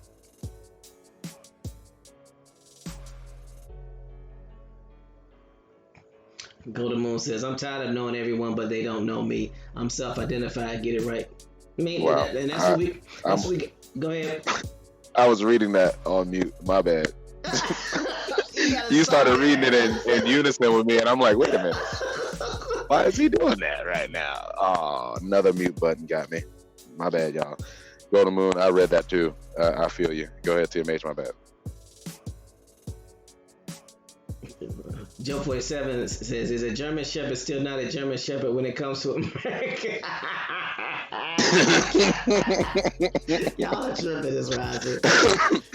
Big Clark says my elementary teacher was straight up German. I remember learning all the Christmas songs in German. Whoa. Wow. Darn. I'd have called my parents on. That goes back to what Bones was saying. Lady J says, I don't get how you would want to call yourselves a descendant of a slave and be proud of it. That is so stupid. It's like you saying, I'm the son of a cancer disease person. Promoting it too. Like, don't you know who I am? Wait a minute. Excuse me? But that goes to show you how indoctrinated we have become. Thanks. Even in getting knowledge of self, so to speak, or becoming aware or conscious. That's a form of indoctrination too, because it gets to the point to where people stop looking stuff up. People just start accepting stuff. Again, no, not to discredit anybody and what anybody learned, but if your history says that you are calling yourself something that the Germans called you, but you refuse to go back to what your people called you, how's that any different than going to school? How's it any different than going to university? Because they're telling you what you were called, but they're not telling you what your people call themselves. Yeah. Like the answer is it's no different. Right. That's like me walking around calling myself Sue. I'm not Sue. Kataba's close. It's good, but still, we Issa.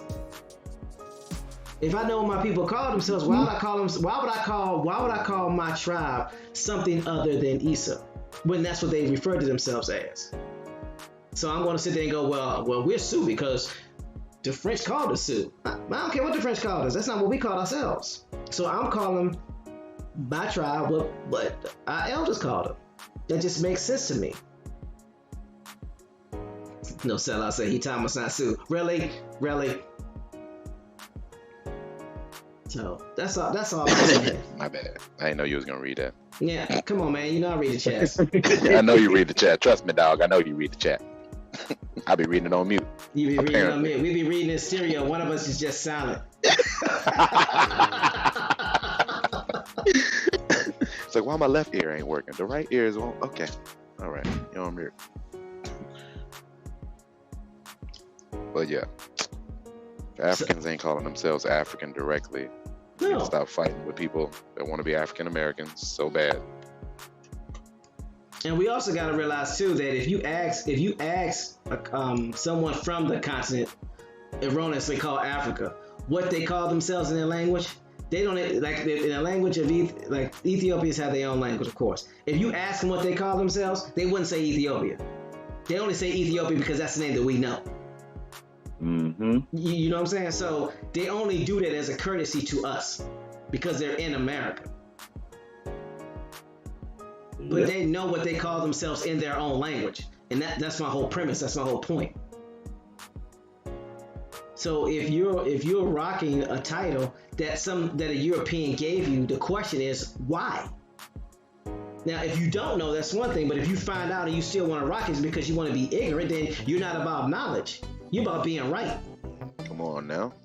And if that's the case, then you could be sincere, but you're sincerely wrong.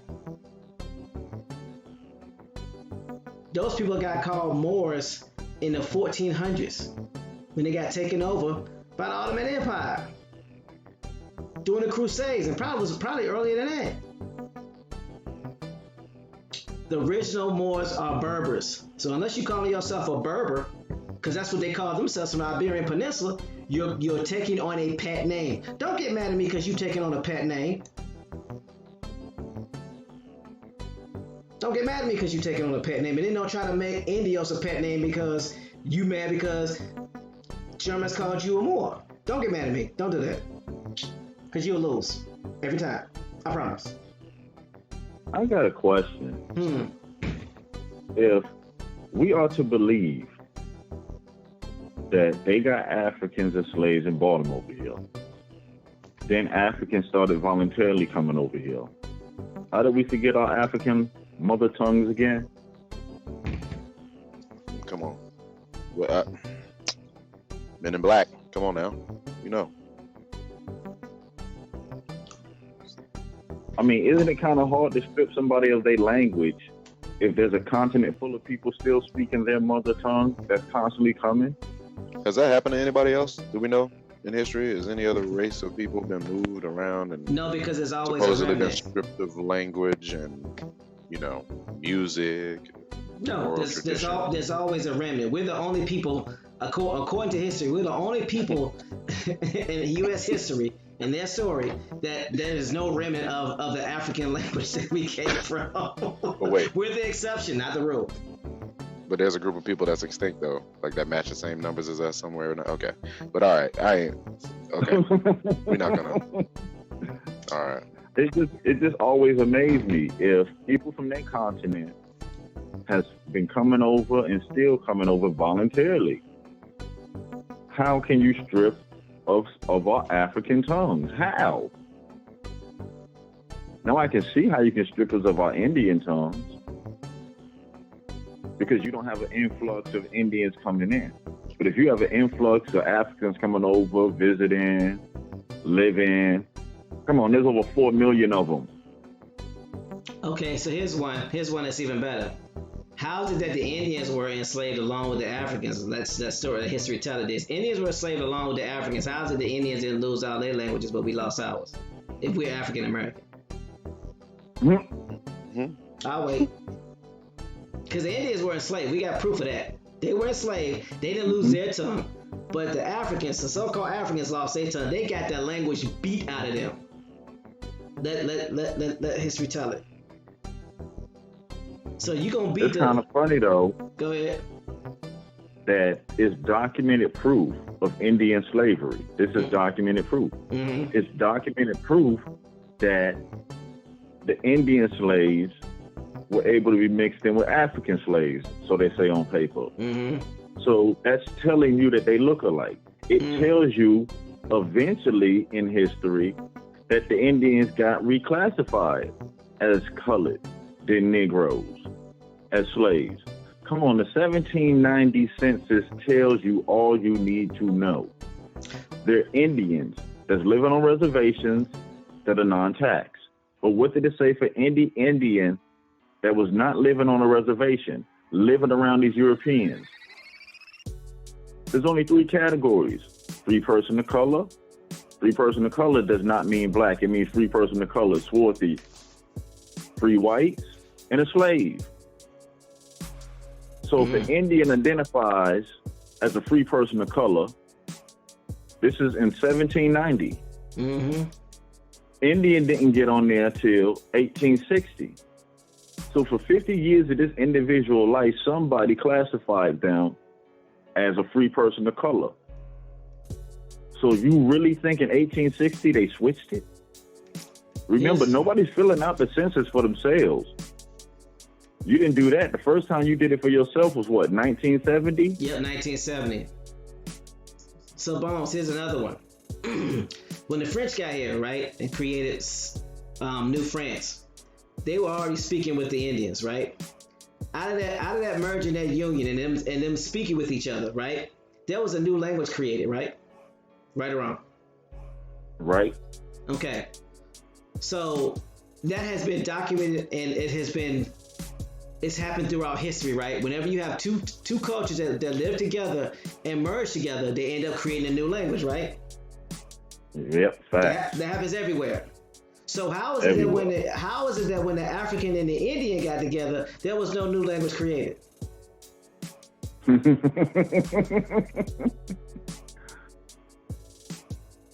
And how is it the new language? I'm glad you said that. The new language that got created from two people mashing on this continent was English.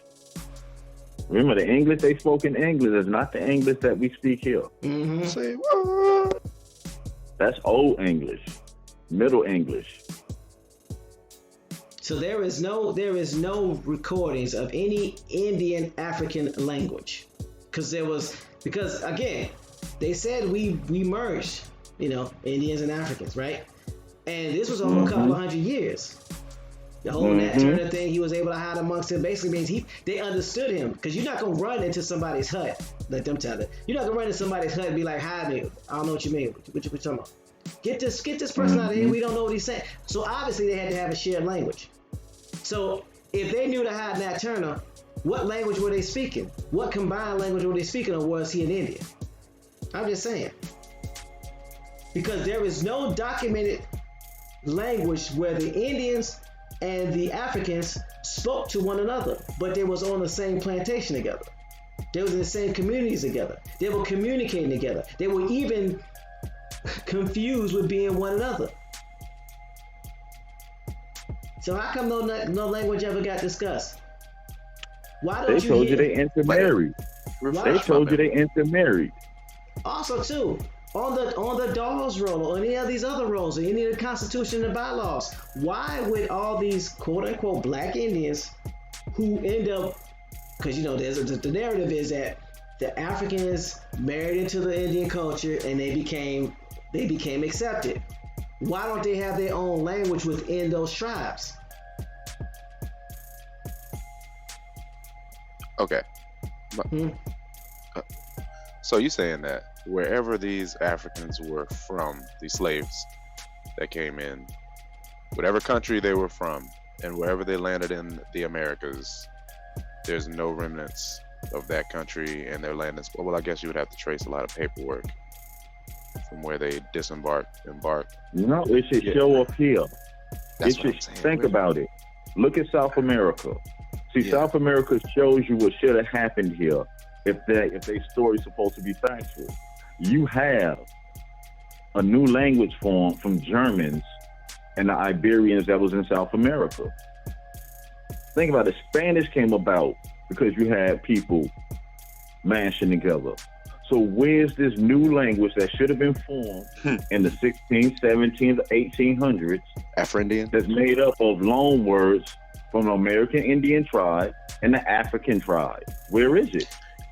And that would be a specific tribes' language on both sides, not just African and American. That's what I'm saying. They should share. I don't care if it is English, Indian, and an African dialect. Well, not even an African dialect. You know what I mean? Yeah, I know what you mean. A country from the landmass they call Africa. Yeah. One of their dialects. It should be. That's what I'm saying. It should be very specific somewhere. What countries did they? I try to minus all the slave trade information that I had out of my brain. Was it a specific country or was it a few countries? Come on, during the transatlantic slave trade. Where's that shared artwork? Yeah, I know, right? Where's that shared living style, living pattern? These are two different cultures, so they will be emerging. Where is it? That's what I'm looking for. Yeah, because you're always going to bring a piece of home with you no matter where you go. Yeah, like rice in your cornrows. You stupid. I'm sorry. I heard that somewhere. So there's a lot of questions. There's a lot of holes. I mean, because if nothing else, there would have been cases of people being whipped because they won't speak any language. They won't speak English. Right? TMH, you got to be literally saying that language and culture was beaten out of the African. That's not what I'm saying. That's what history is saying. You got to be summing up history saying that the Africans have had their culture beat out of them. Yeah, basically, culture, food, everything. That's what they try to tell you. Everything. They can't even fake everything. like a drawing in the sand that they can kick real quick when the master comes. Like, are you serious? You can't even cover it up real quick. It got beat so bad, there was no stories passed down about cultural things in that landmass. So mama was looking at the babies like, I don't know you. I'm not talking to you. No, we're not talking. Let's stop playing. Let's stop tripping. Like the 1800s is a very, very long time ago. If you got people who got descendants that spoke Spanish in the 1800s and they in America still speaking Spanish, really? You had Chinese people that was enslaved. You still got people in America speaking Chinese? Come on, look. And we're not saying that there wasn't a slave trade. There was a slave trade. It's just not the one they told you. Not at all. And not only that, there have been proven cases of people being POWs. Now, here's the thing. There have been proven cases of people being POWs for 10 to 15 years and they didn't forget to speak their native tongue. Exactly. Now, this is where timelines come in, Timelines should be you should be at least looking at that. when it comes to any of this, how long does it take to have something beaten out of you? I don't know. I don't know either. I don't understand how this is happening. Because if you're bringing over millions and millions of slaves, you're never going to forget your language because they're bringing over the same people speaking the same language. So it would always be prevalent because you still have to have a process of them getting into that language. They made 12 to 15. You beat the language out of 12 to 15 million people. It was 12 years of silence, not 12 years of No, slave, let's go further. Not only the African slaves and the Americas forgot it. The ones in South America, the ones that you took to Europe, the ones that you supposedly took to... Listen, you beat it out of all of them. If they got on the boat, you beat them. That's what they saying? Are they men in black to everybody as they got on the boat? Or was it when they got off? Okay, I got it. I understand now. I know what happened. I just thought about it. I hope I'm right. LJ Free said it depends on who's issuing the beating, I would think. How long was the voyage again?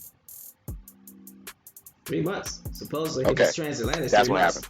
That's what happened. They taught them English on the way. But think about it. Like David Corey said, that's only 1800s to 119 years ago. So if you think about it, that's what? 2 generations? So you trying to tell me not one of our great-grandfathers, not one of them spoke man-licking no type of African dialect. Not one. No backbone to even keep dialect in the back of their brain to teach secretly forever and ever. Hold on. But Bones, I told you they taught them on the way. There was 3 months of learning while they was on their backs. They couldn't go nowhere. Why not teach them a language? Okay, so here's the narrative. I got it. They beat the language out of them, but they beat intelligence, speed, agility, dexterity into them. Oh, yeah. Because they didn't have any of that when they came from Africa. Yeah, they did that too. Yeah, they did that too. So that's the case. Why they not promoting? Make another. Why they not promoting discipline in your children? Yeah. Don't do it, please don't. You see how stupid that sounds? Don't beat the language out you, but you're gonna beat brilliance into you. Okay. No, for real though. I think they taught them on the way. In a way. No, because they was at the bottom of the ships. Ain't nobody going down there teaching nobody Spanish. You down there with a bunch of fecal matter and urine. Well, maybe they had a system of echo chamber. You know, the tin can and the rope. Don't do that. Don't do that. And if they didn't repeat back, okay. No. I'm telling you, man. That's the only. If it happened that long on the water, they was. You know, that's got to be boring. There's no TV. There's no entertainment. No shuffleboard. Ain't even got a pool on the boat. But listen, let's get back to the reading. Let's get back to the reading. We were reading? Yeah, we were reading. Grand Rising, y'all. LJ Free said the one dispenses the beatings must have been looking like the one strong-armed guy in the movie Lady in the Lake. Listen, that arm was so strong, he hit one of us and we all forgot. You hear me? It hit one of us and we all forgot. But it hit all of us told you now. Man, don't get out of here. Exactly. What do the 5 fingers say to the face? Them 5 fingers? Okay. Them ones? Jimmy, you might have to post that link again, just to let you know, just a heads up. Y'all like me. Oh no, I got it. I'm good. I'm just, I'm just gonna wait for you to post it. It's posted. No, I'm gonna wait. It's posted. Yeah. So, what was that? We're doing the 4th period. Are we already down there? Yeah, you're right. We are.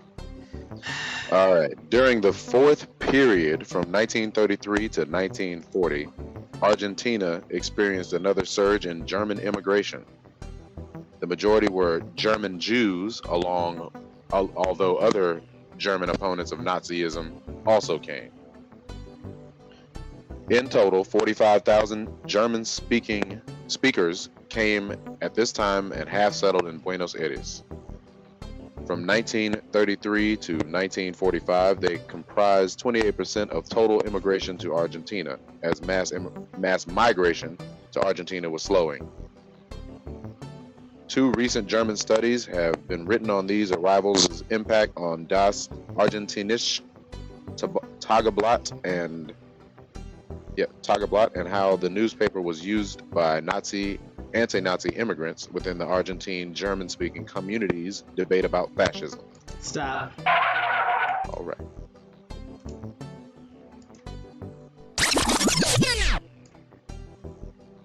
So we see it again. Come on, man. Now it's German Jews. So now it's German Huguenots, right? Right? That's what we're doing? Okay. 45,000 German Jews. Let's see who the German Jews are, shall we?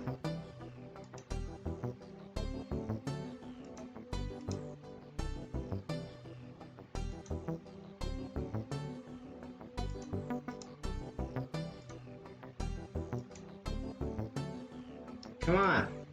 There we go.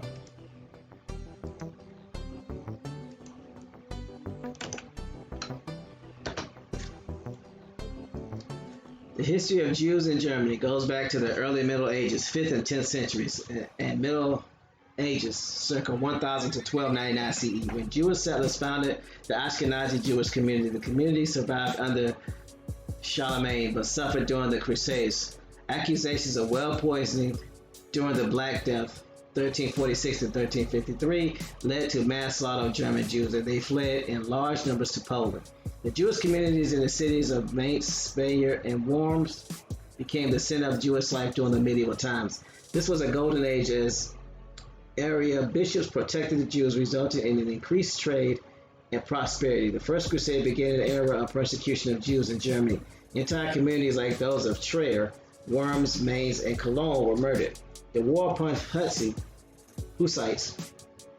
heretics, became the signal for the renewed persecution of Jews. The end of the 15th century was a period of religious hatred that ascribed to Jews all possible evils. The atrocities during the Kamilski uprising committed by Kamilski's Cossacks, 1648 in the Ukrainian part of southeastern Poland, drove the Polish Jews back into Western Germany. With Napoleon's fall in 1815, growing nationalism resulted in increasing repression. From August to October 1819, pogroms that came to be known as the Hep riots took place throughout Germany. During this time, many German states stripped Jews of their civil rights. As a result, many German Jews began to immigrate. That's right, Free. That would have been swarthy people, swarthy Jews, especially back there in the CE era. So how you gonna see them programs? You see them pogroms? Mm-hmm. So here's the thing: how you gonna strip somebody of their civil rights and then they get to immigrate? If you been stripped of your civil rights, you don't have the ability to travel freely. Am I correct or incorrect? Bingo. Isn't the ability to travel unhindered a civil right? Yep. Okay, so how are they able to immigrate?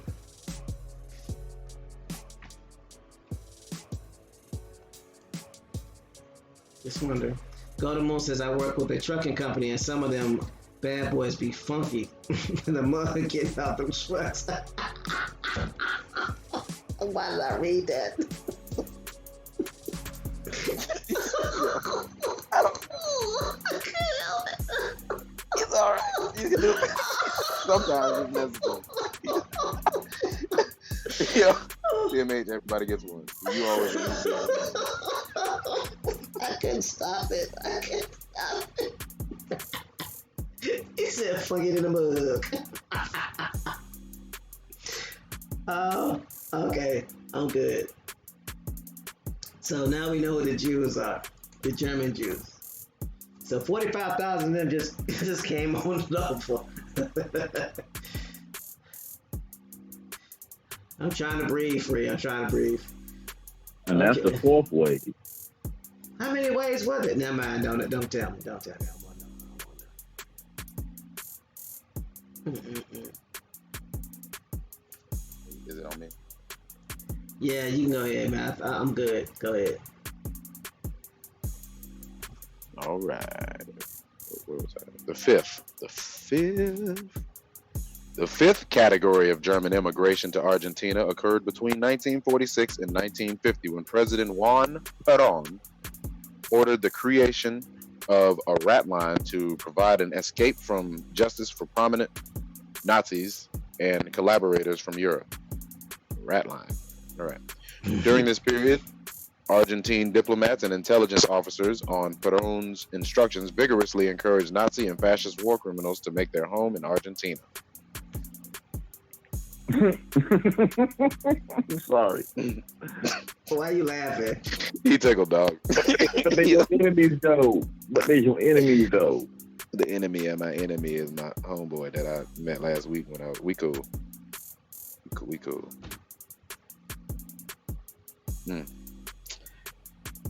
I mean, how's it a secret if it's known that they got escape routes going to Argentina? So all the Nazis escaped. All the Nazis Paperclip escaped. and all that. Yeah, they just all escaped. They got away. We killed them all, and they're dead. Mm-hmm. And they got away too. We don't know where they went. Hurry up. Hurry up. Get down. They changed his name from Hitler to Miss Him. Yeah, picture him now. Miss him.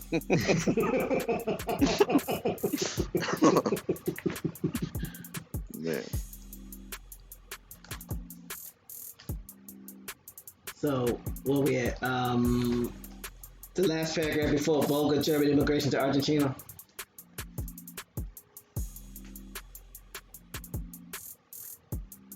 Pardon? The paragraph that reads, in this period, World War II. Okay, I got you. In this period following World War II, numbers were not as large as in the past, and the concepts of acculturation and linguistic and cultural persistence were not dealt with in the same way. The group did not congregate as tightly and participated more in mass culture. Further, because of an era of national identities and the post-World War II problems of promoting German identity, the pre-existing process of assimilation was not met with resistance by the new arrivals. The country received 12,000 immigrants from Germany between 1946 and 1952.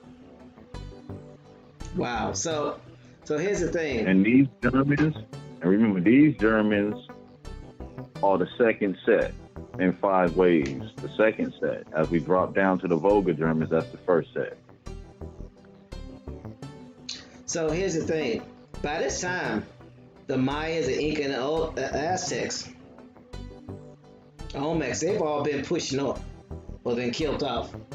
So you basically have a small remnant of them left, but for the most part, you have Iberians and Germans occupying South America and Central America. Mm-hmm.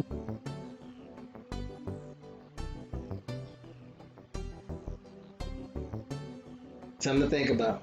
Iberians and Germans occupying South America for the most part. So they pushed our ancestors up north, and then they pushed us out west, and then they sent many of us to Africa and other places into penal colonies. The last stand for them to get rid of the majority of us is to send us to Africa, first voluntarily, then involuntarily. If you don't know who you are, something to think about. So,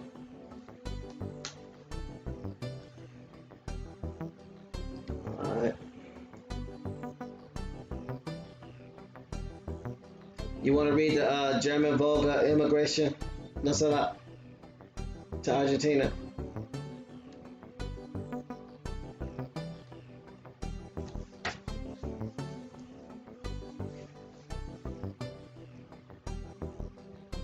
Sure, I ain't missed no messages. I'll go ahead and read it.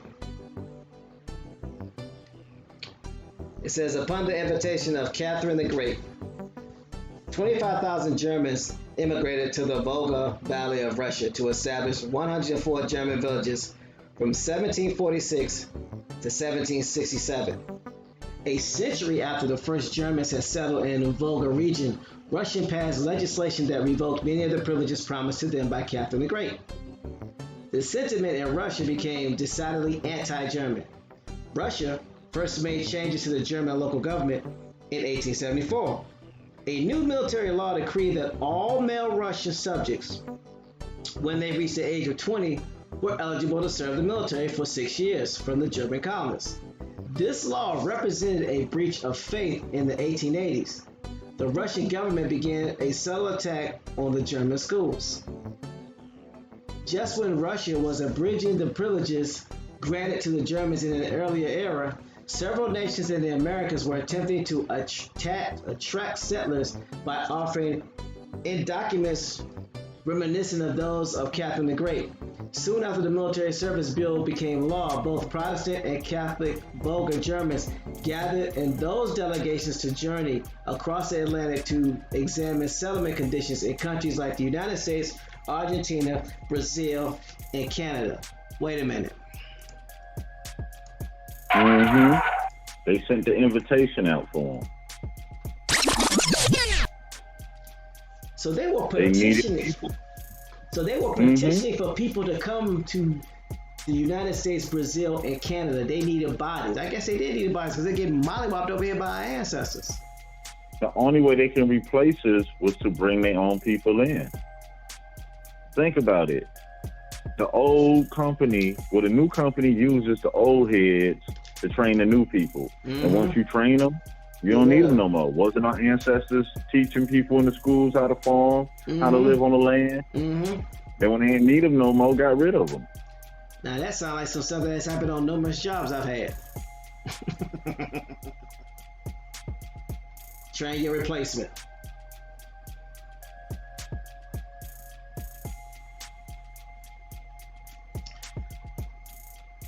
Free says, Argent means to shine white and ties into silver, like the real meaning of Taino. Interesting. Silver money, maybe? I mean, that's a good point, Free. So let me go ahead and finish reading. This is interesting. So they are trying to get people to come, get these Germans to come to America, Canada, Brazil, and Argentina. It says, many Catholic Volga Germans chose South America as their new homeland because the official religion in Brazil and Argentina was Roman Catholic. That makes sense because the Germans and the Russians were what? Protestant. The ratio of Catholic to Protestant Volga Germans in South America was 7-1. The opposite was true in Russia. Protestant Volga Germans outnumbered Catholics by about 2-1. So in spite of the numerous stories told of Volga German immigrants being diverted to South America against their will or being sent there because they were denied entry to the U.S. due to health reasons, Brazil and Argentina were the planned destinations of many Catholic Volga German immigrants. Stop. Woo.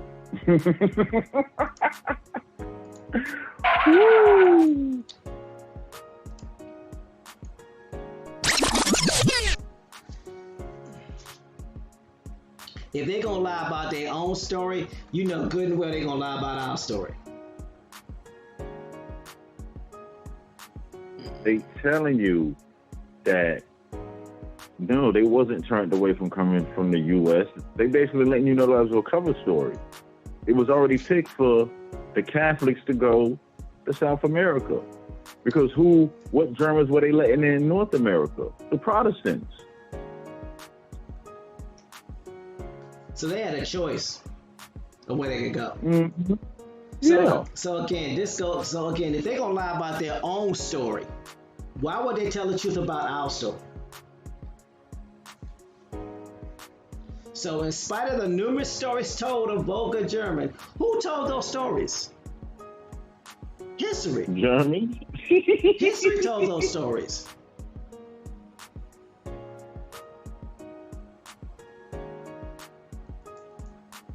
They're telling you that they even lie about their own stories. Come on, man. You think they're gonna tell the truth about what happened to the Incas, the Aztecs, and the Olmecs? You really think they're gonna tell the truth about that and they lying about their own stories? Y'all better get real. I wouldn't hold my breath on it. You'd be purple around here. That's crazy. Ohio player put link in the chat. Hold on, let's pull it up right quick.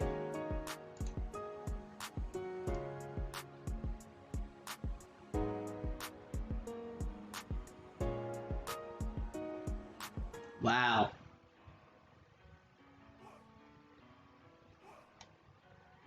You have to put this in the Google so it gets translated because I can't read none of this.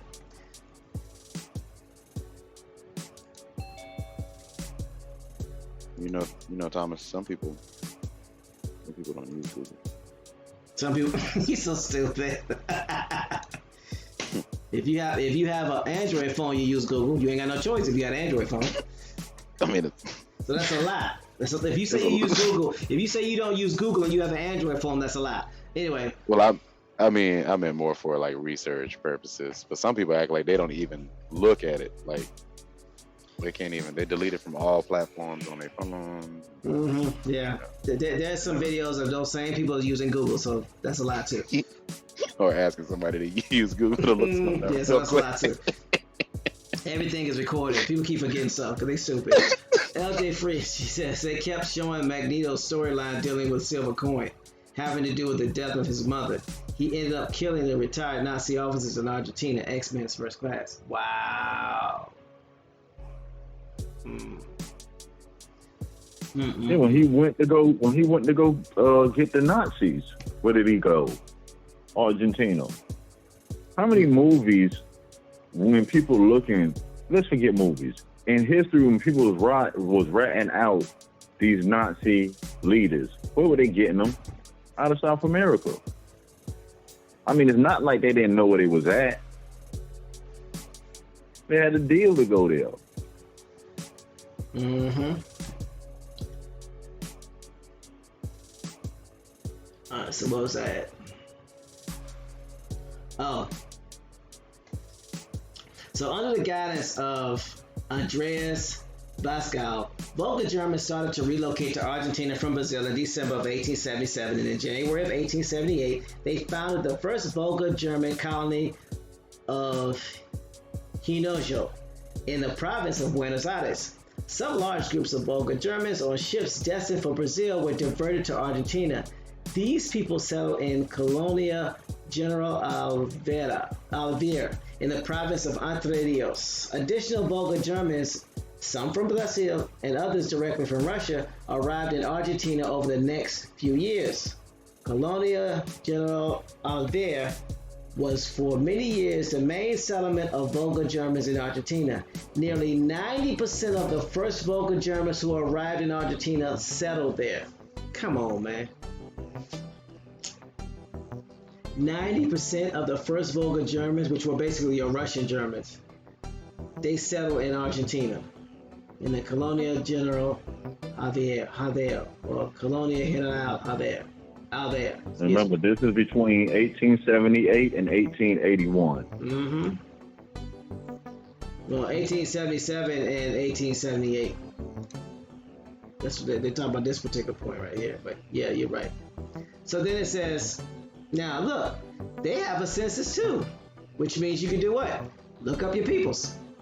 The first census of the Volga Germans in Argentina was performed on March 31st, 1881 in Colonia General Alvear, Entre Rios province. A complete census index of all the villas within the colony villages can be found here.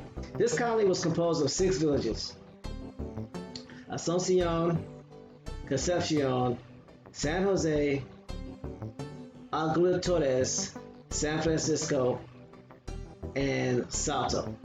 This census provides date of arrival in the colony, 24 groups between 2201 1878 or January 22nd, 1878 and April 24th, 1880. Name, nationality, marital status, age, literacy.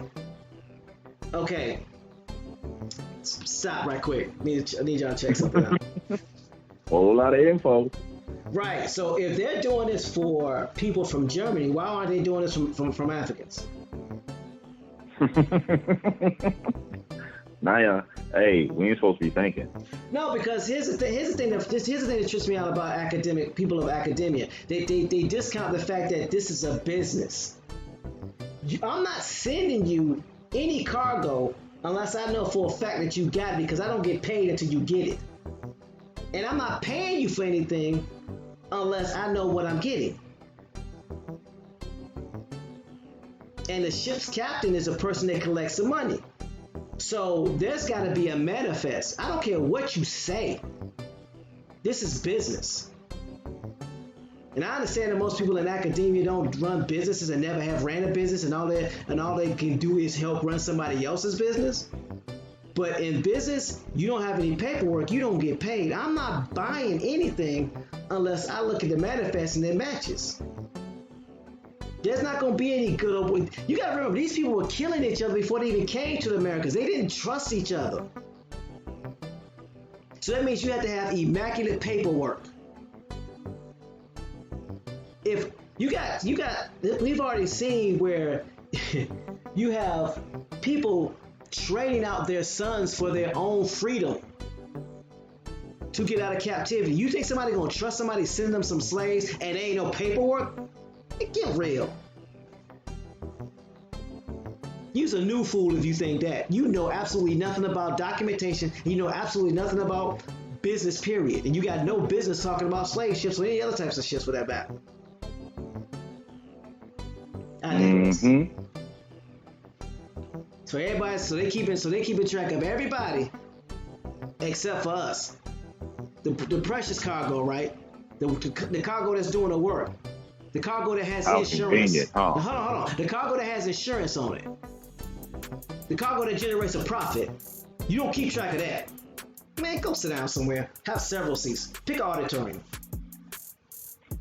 But how you got insurance on these workers if there was no records? Who are you insuring? And insurance was required. I've heard of smart dummies before, but this takes a cake. Go to business school. I mean, if you got to pay insurance for these workers, wouldn't you want all this stuff documented? I mean, we know that's what built the insurance companies. So how would you know how much these people owe every month if you're not documenting this? If it's not recorded? If there's no bill of receipts? Come on. You have to keep intricate records for the fact that you don't trust your brother, your sister, or your cousin. You got people killing their own family members. You got brothers killing their brothers for power. You think they're going to trust? Man, y'all got to be stupid. You a new stupid. You believe that. I'm sorry. I'm just calling it like it is. You a new stupid if you believe that. There were no records of the slave ships that came over here. So they got records of every other ship, but there's no records of slave ships. The main commodity that allowed them to get paid off of free labor, but they can't keep track of it. Okay. Your slave ship records are the same records that's sitting in the form of showing you all these Europeans coming over here by the boatload. Name, birth date, marital status, educational status. And you would have how much they owe, how long they had to work to pay it off, and name of the ship and ship captain. And because we have similar features, as they've always said, wouldn't there have to be, you have to put down distinguishing marks, what their height was, what their weight was, what their nationality was, what their skill set was. You'd have to know all of it. Did we do a show where we read all that stuff off phones? I think. Yeah. I think. Oh, okay.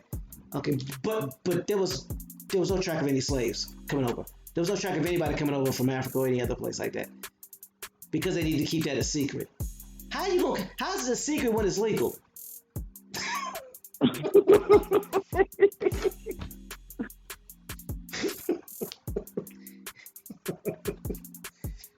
I mean, it's what made America the richest country on the planet. But it ain't documented? Okay. Yeah. Exactly. Anyway, I'm sorry. James Flames. Choctaw Jimmy, what you got for us, bro? Peace. Greetings, Grand brother Jim. Rising. Greetings, brother Paul. Brother No Sellout. I'm just happy to be here this Grand Rising. Everyone in the chat. Lady Free put something in the chat. That's the first part of what Argentina is all about, what it is. Y'all getting the nail right on the head dealing with these Germans and who they are. Because as you said before, what is the largest Catholic nation on the planet? Brazil. All the Catholics headed down south. It's not for vacation. Just think about it. So all of these, and you think about all of these so-called ones that are calling themselves Native Americans and those that are calling themselves Native Indians, native to the land, even when you get down to Mesoamerica, South America, these are immigrants. They have just come over and not the original people that were here.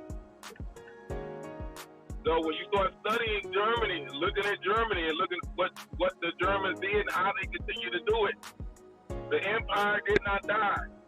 It is still alive and well.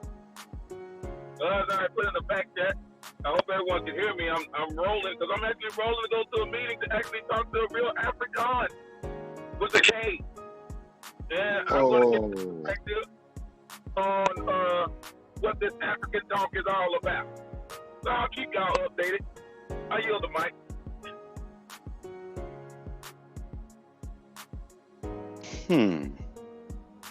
Appreciate it, Jay. Sound like we got an exclusive.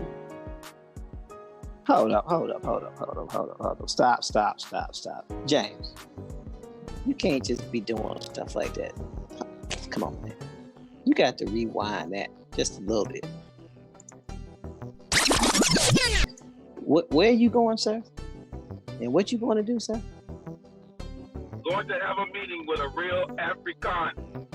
And he is a real African American because he just became a United States citizen probably 18 months ago.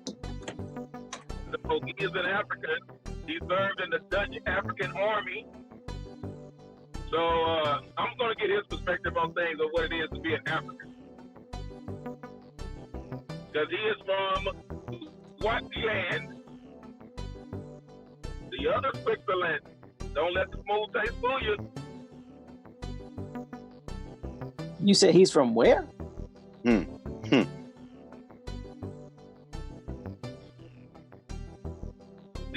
Swaziland of the South. You didn't know South Africa had a Swaziland? Yeah. Yes, they do.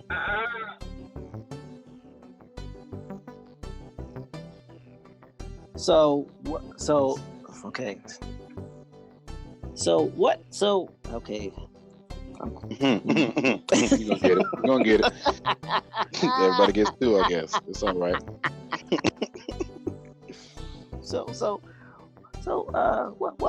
What him pigment look like? I'm sorry, I didn't copy out this cement truck was passing me. What you say again, Brother Thomas? What was that? I said, is he a swarthy individual or no? That would be a negative. If you didn't, let's put it this way.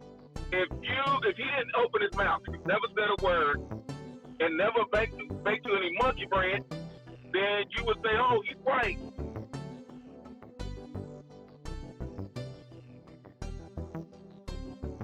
But if you ask him who he is, he will tell you he's African.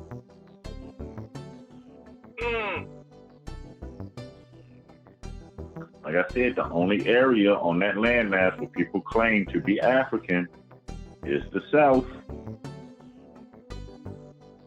So the swarthy people don't claim to be African, but the recessive people claim to be African, and you have people here claiming to be African American, unlike the swarthy people who don't claim to be African, but like the recessive people who are African. Am I understanding that to be correct? You are correct, sir. So what does that say about those that claim that we are Africans? What are they really trying to tell our people? You German, not I.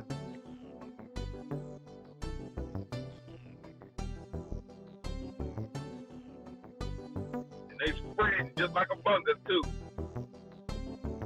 That's why they're called Germans. They just keep spreading and keep spreading. What does a germ do? Keep spreading, and eventually it takes over. Then once it takes over the system, what it does, reproduces itself over and over and over and over. Using the body as a host. To do is the dirty work. So I give you one better as on the prep call for our meeting in about 30 minutes or so. We were having a conversation about those that call themselves that are in the area of South Africa, Botswana, Namibia, all those places there. And all he did was confirm what I had been saying. He said that these people that we know as Africans, South Africans, we consider your stereotypical South Africans of having swarthy skin, swarthy texture, that they came from the Mediterranean. Now, what happened to the Minoans? I hear the top ticket mine. Mm-hmm. Then they go south.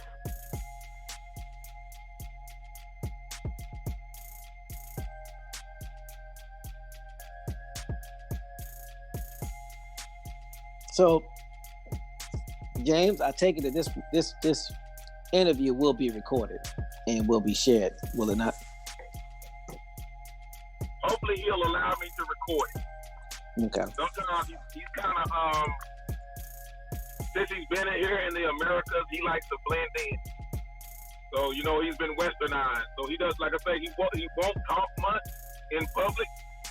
He'll just bake you some bread, some monkey bread, and have a seat and chit chat. But in public, he won't say a word, and he just blends in with all the other quote unquote white people. Well, if nothing else, hopefully he'll let you do an audio recording so we can at least hear his voice.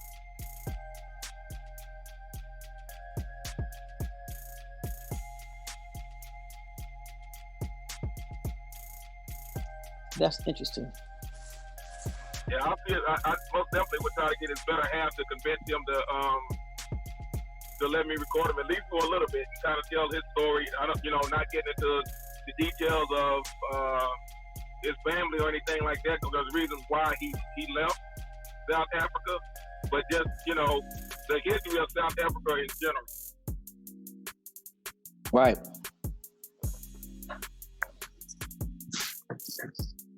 First person account, not something that said some history book that was fabricated. Got it.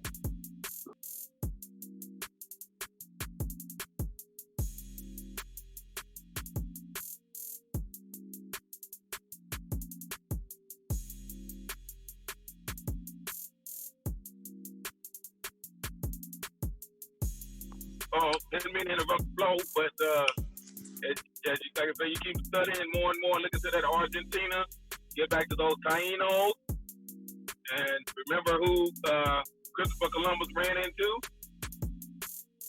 and that he took some back to Spain with him. See, these are the things that I ask, what happened to these people?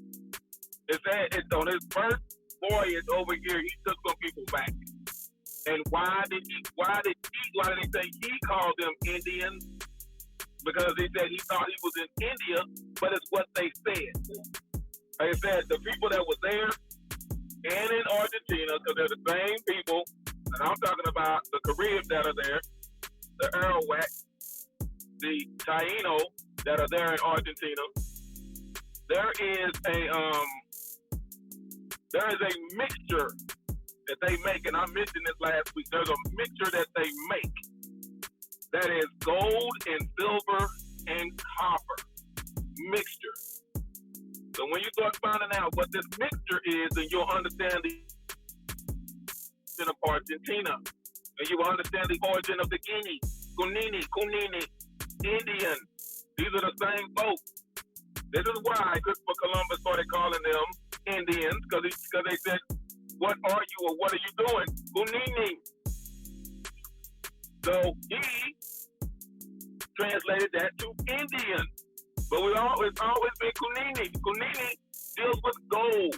Anytime you're dealing with the original age or the cradle, when they talk about the cradle of civilization or anything like that, or you're dealing with a child, the beginning, what is this called? There was a movie with Eddie Murphy. And he was looking for somebody. Where's Brother No Sellout? Sweet Brother Numpty. Where's Sweet Brother Numpty? I yield the mic. You talking about the Golden Child? Chicka, please. Yep. I'm trying to tell you. When you're looking at the Golden Child is what Kunini. Now, not to be confused. If you are Taino, there's a certain word. If you say it incorrectly, it means something else, and you may end up getting into a fight. And I'll share that with y'all in the back chat, because I'm not going to say it publicly, because we're keeping it clean for the kids. Because Doodle Vision loves the kids, but that's something that you'll find. The Konini, just beginning, same people that you will find all over. And they try to say that Guinea was started in West Africa. It was not. It was not. And there's a reason why. If you look up guinea pig, where are guinea pigs found? In the Andes Mountains. That would be in South America. Kunini, Yep. gold. Keep searching. It's the word for gold. You put that mixture of gold and silver together, and it's already been proven, and this is what's going to blow the people out of the water, that these spears that they found over here that were being made are the same element, the same mixture that was used for Egyptian spears. Those mixtures of spears. I wonder how that happened. So the gold, silver, and copper, aka bronze. When you go to the Olympics, what are the three metals that you get? Gold, silver, and copper. Y'all think about that. I do the mic.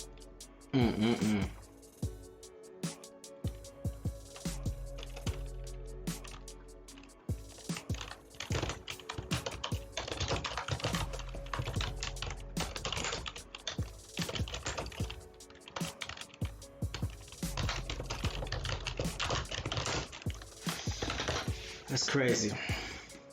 Crazy. I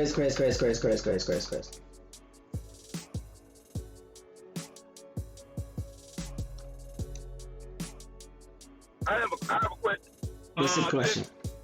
This, like, none of these, they have no slave records of any of these slaves that they so-called had insurance on. So that means they had to be invisible slaves, right? Because nobody has a record of them. They did not exist. So my question is Wonder Woman jet insured? Because it does you got an invisible jet.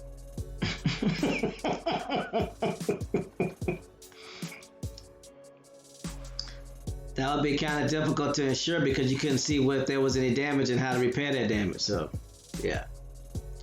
The last time I checked on like insurance card, it says the make, model, and year of the vehicle, right? Mm-hmm. So same thing, Brother Bones. Yeah, same thing. We've been doing our research on these ship manifests that were not slaves, but immigrants coming over here. It tells you what that person looked like. It tells you their height. It even tells you some of them whether they have good teeth or not. So why would they go in detail on all of these just manifests that you all said earlier? And enslavement was legal. So why would you keep stuff under the cover that was legal? And I needed to know who I was getting, because if you're gonna tell me something, you telling me, hey, this is the newest iPhone, the one they showing on the commercial with the stupid dog trying to look like Paris Hilton, blowing all in the wind. If y'all haven't seen it, it's a giant fan, it's a phone or whatever, and the dog taking pictures look like Paris Hilton. Now, you tell me, if I sit around and you see that new iPhone, I give you the invoice for that new iPhone, but I give you an iPhone 5. But you don't know the difference because you're just looking at the invoice. How's that going to work? So if you're telling me I'm purchasing a slave By the description, it's saying, oh, you know, you 6'2", bulky, this and that, good for breeding. And then I come, and then you got a little 3'11" pygmy. What's going on up in this camp? Somebody somewhere. Didn't know who had that song. We're gonna read the fact that who's zooming who. Y'all remember that song? I know I'm telling my age. I yell the mic. But you're right. There had to be some form of checks and balances to make sure that those individuals were received. And the ship's captain had a vested interest because he received his money from not only from the sale of those quote-unquote slaves, but also from bringing those passengers over. So everything had to be documented, well documented. People just act like they just didn't keep records because there was a conspiracy not to have slaves. Come on, man. But how could you even set up counties, townships, cities, districts, states if you didn't keep track of who was here? How could you even have elections if you didn't know who was here? Like I said, from an academia standpoint, when it comes to business, most of them just don't. That's why they work for people that own companies. I'm sorry, I hate to say it that way, but that's the way it goes. You go to school to learn to become an employee, not to run a company. And that mindset of there were no slave ships, that's a prime example of why you should never run a company. Because you'll be broke before you get your business off the ground. It's accepting stuff on somebody's word and not having no documentation. Okay, let's see how long you stay in business.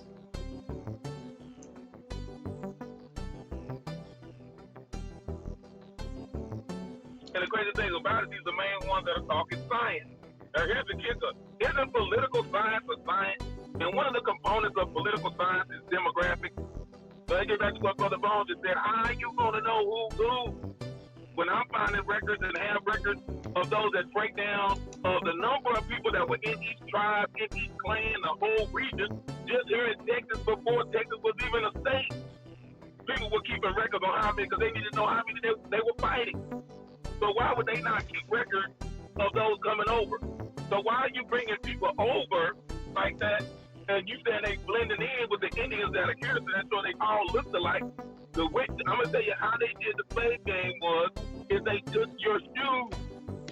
They took the shoes, and they still that same mentality up in New York. They shoot you, or they get to the back of the head, and they take what? They take your shoes. Where do you think that came from? What was Denzel Washington with that one shirt that he cried? Like the Sicilian on the commercial that said, "Don't let him." That one shirt where they were whipping Denzel. Y'all remember that movie Glory? Huh? What was he getting whipped for? Because they needed some shoes.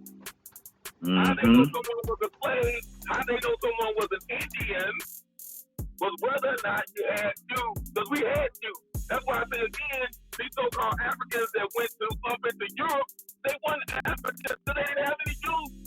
It's documented. The Zapatas, they were the shoemakers down in Mesoamerica and South America. And then you had in North America, in the colder region, we wore what? Moccasins. So the shoes. Show me the African shoes. I'm still waiting. Still waiting on the mosquitoes. I'm not going to say, I'm sorry. I'm not going to say that. But you know about those mosquito skin shoes? Those Williamson shoes? Those big baller brands? I heard they had them Air Cheetahs coming next. Air Cheetahs coming. Y'all stupid. I can't do it. I can't with y'all.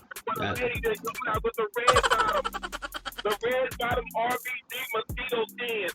Get them. Payless. Oh no, Payless. Oh man, I forgot they saw. They distributed went out the business. I'm sorry, I was gonna say Payless, but they go to Payless anymore. I yell the mic. Yeah, Jesus. All right, let's go ahead and wrap this up. We'll continue with this tomorrow. So what's happening right now is with Germans in Argentina, the Incas, Aztecs, and the Olmecs have been replaced with the Iberians, and the Germans are coming in to put the Iberians to work. And they're the ones running everything, and they're educating the Iberians and making them think that they were the first ones, or they're the inhabitants of South America. So your ancestors have already been pushed up to North America, and you already know what's going on with that timeline. But just want to put things in its proper context. And the reason why we're doing this again is to help you do your genealogy, because you find out you got people down here in South America. You might want to check German records. Just a thought. You know, the census got started in 1881 when it comes to Germany taking over. Before then, you may be able to go back to some of the other provinces like Buenos Aires and places like that. But for the most part, you may be looking in German records. So, but if we don't get this information exposed, we don't know that. And then we hit dead ends, and then we get frustrated. So that's the reason why we do this, to expose this information to you so you know where to go to find your people and make it easier for you to determine which tribe you want to be a part of at the end of the day. Well, if you want to be a part of a tribe at all, you may want to belong to a house. I don't know. Doesn't matter. But our job is to make sure that we make it easier by removing the roadblocks to keep you from finding out who you are, so you'll know who you're supposed to be dealing with and who you're not supposed to be dealing with. So, don't sell out. You got anything you want to tell the good people before we let them get up out of here? Mic check. Go ahead. It's all you. Peace, y'all. Peace and grand rising to everybody again. Thank y'all for showing up on this my Friday rising. Appreciate James for stopping through. Appreciate Bones for that hard background work. TMH, you opened the show. You got me up. I appreciate it. Into the chat. Oh my goodness. Man, y'all came out again. Thank y'all for being here today. Lady J, peace. Ohio player. El Boria, Joe 47. Free. Hey Free, how you doing? Everybody in the background that's not speaking. Copper Pride, peace. You speaking. See y'all tomorrow rising. And if y'all have any questions, comments, concerns, or corrections, please email us. We'll post it in the chat. Peace, y'all.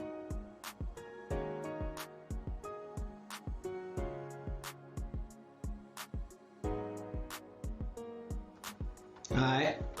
Cool beans. Appreciate you. No sellout. Thanks for all you do.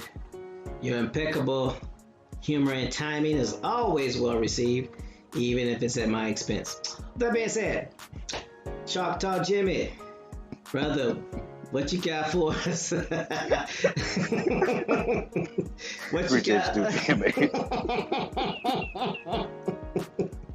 Choctaw Jimmy, what you got for us, bro? While you heading on your interview with this Afrikaan, what you gonna leave with the people? Oh man, like I say, the greatest cat in the cosmos. Don't let anybody tell you any different. I apologize. I didn't get my personal shout out because I was, in the midst of making the transition to get to this meeting. Brother Thomas. Oh man, Thomas, aka Cass. I know who you are. Bud, no sellout, Thomas and Thomas. I've already looked you up, guys.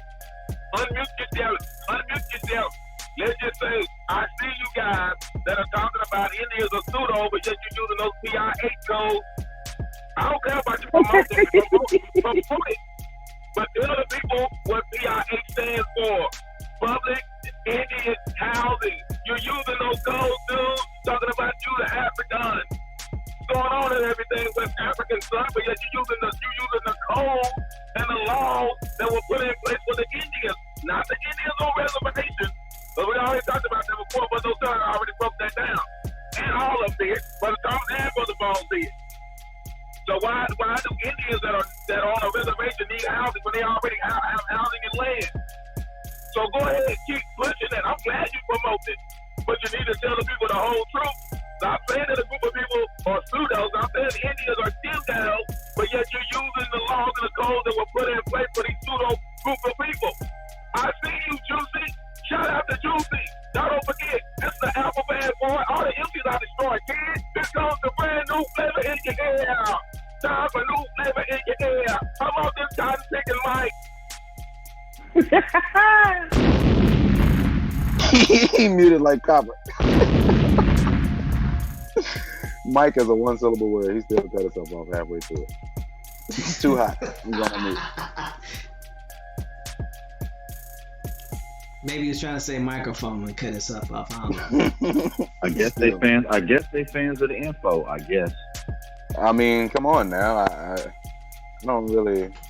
It's all right. I mean, it's cool. It's public information. We fake though. We fake. You know, often imitated but never duplicated. I'm starting to hear a lot of stuff that sounds similar to what Cab do, and I'm gonna leave it at that.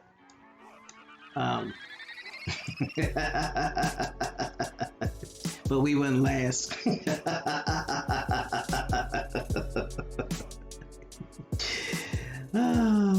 I'll tell you right now.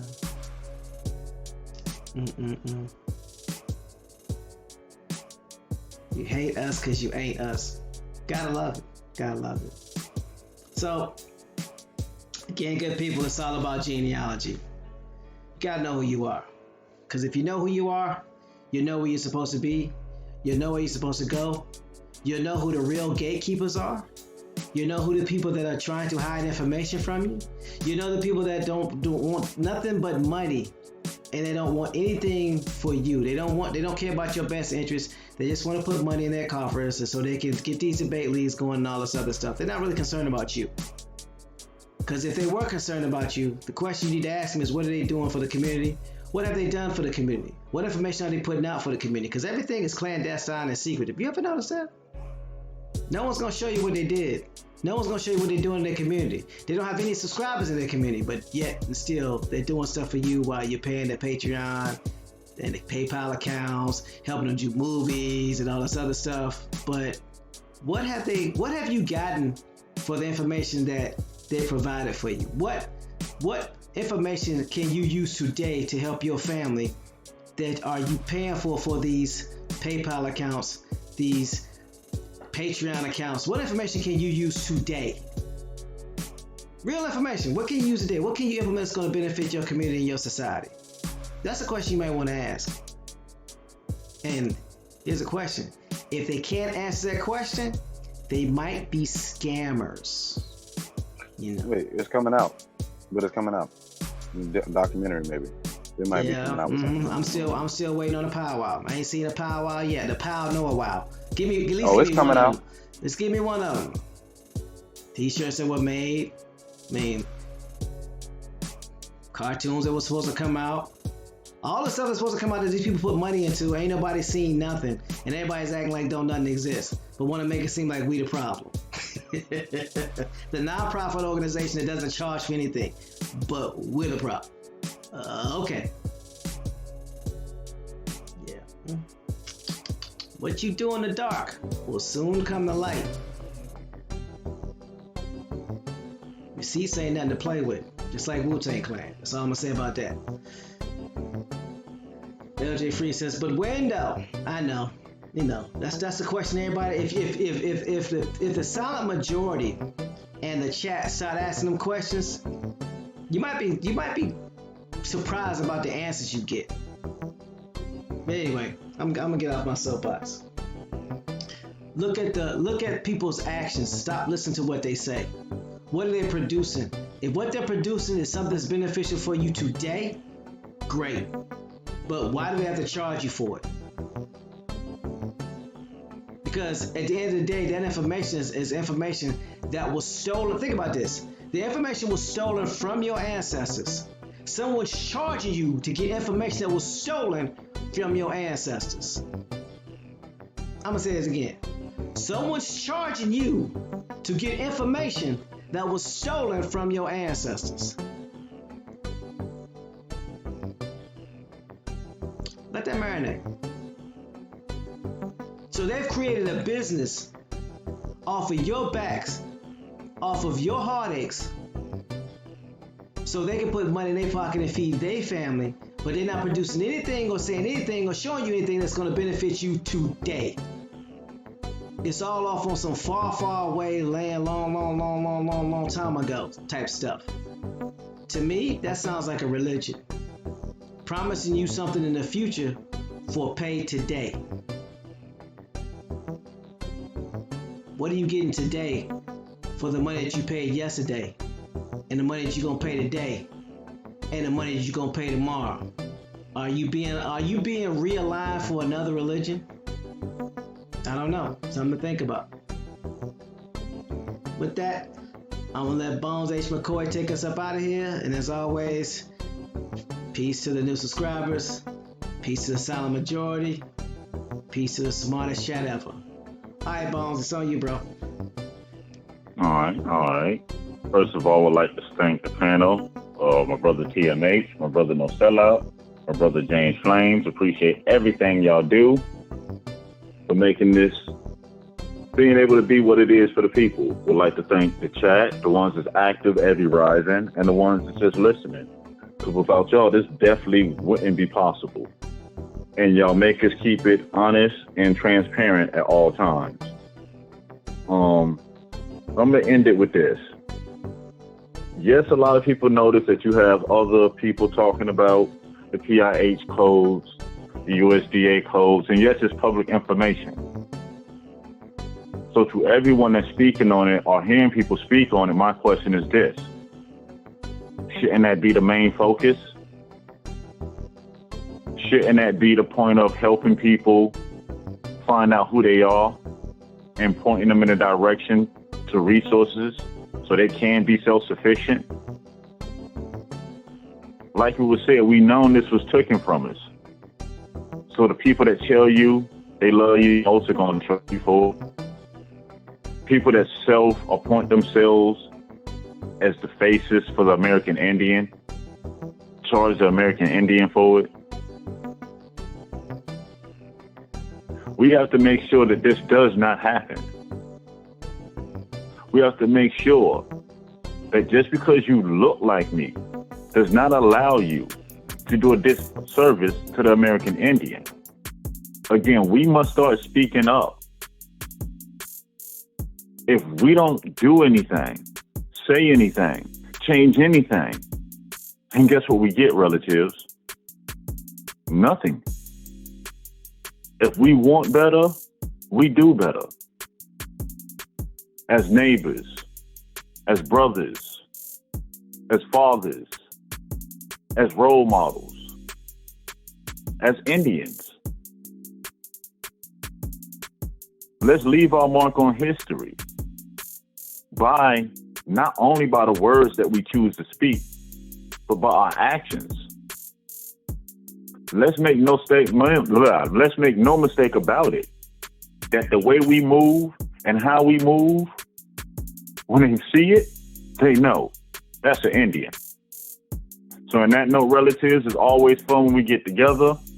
There's no place we'd rather be. Enjoy every rising we do this. Everyone have a very, very blissful day. Take some time out to do your genealogy.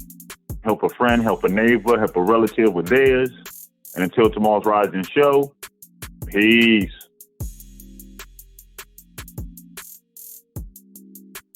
Peace, y'all.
Warning, warning. hard hats, pickaxe, shovels, boots required.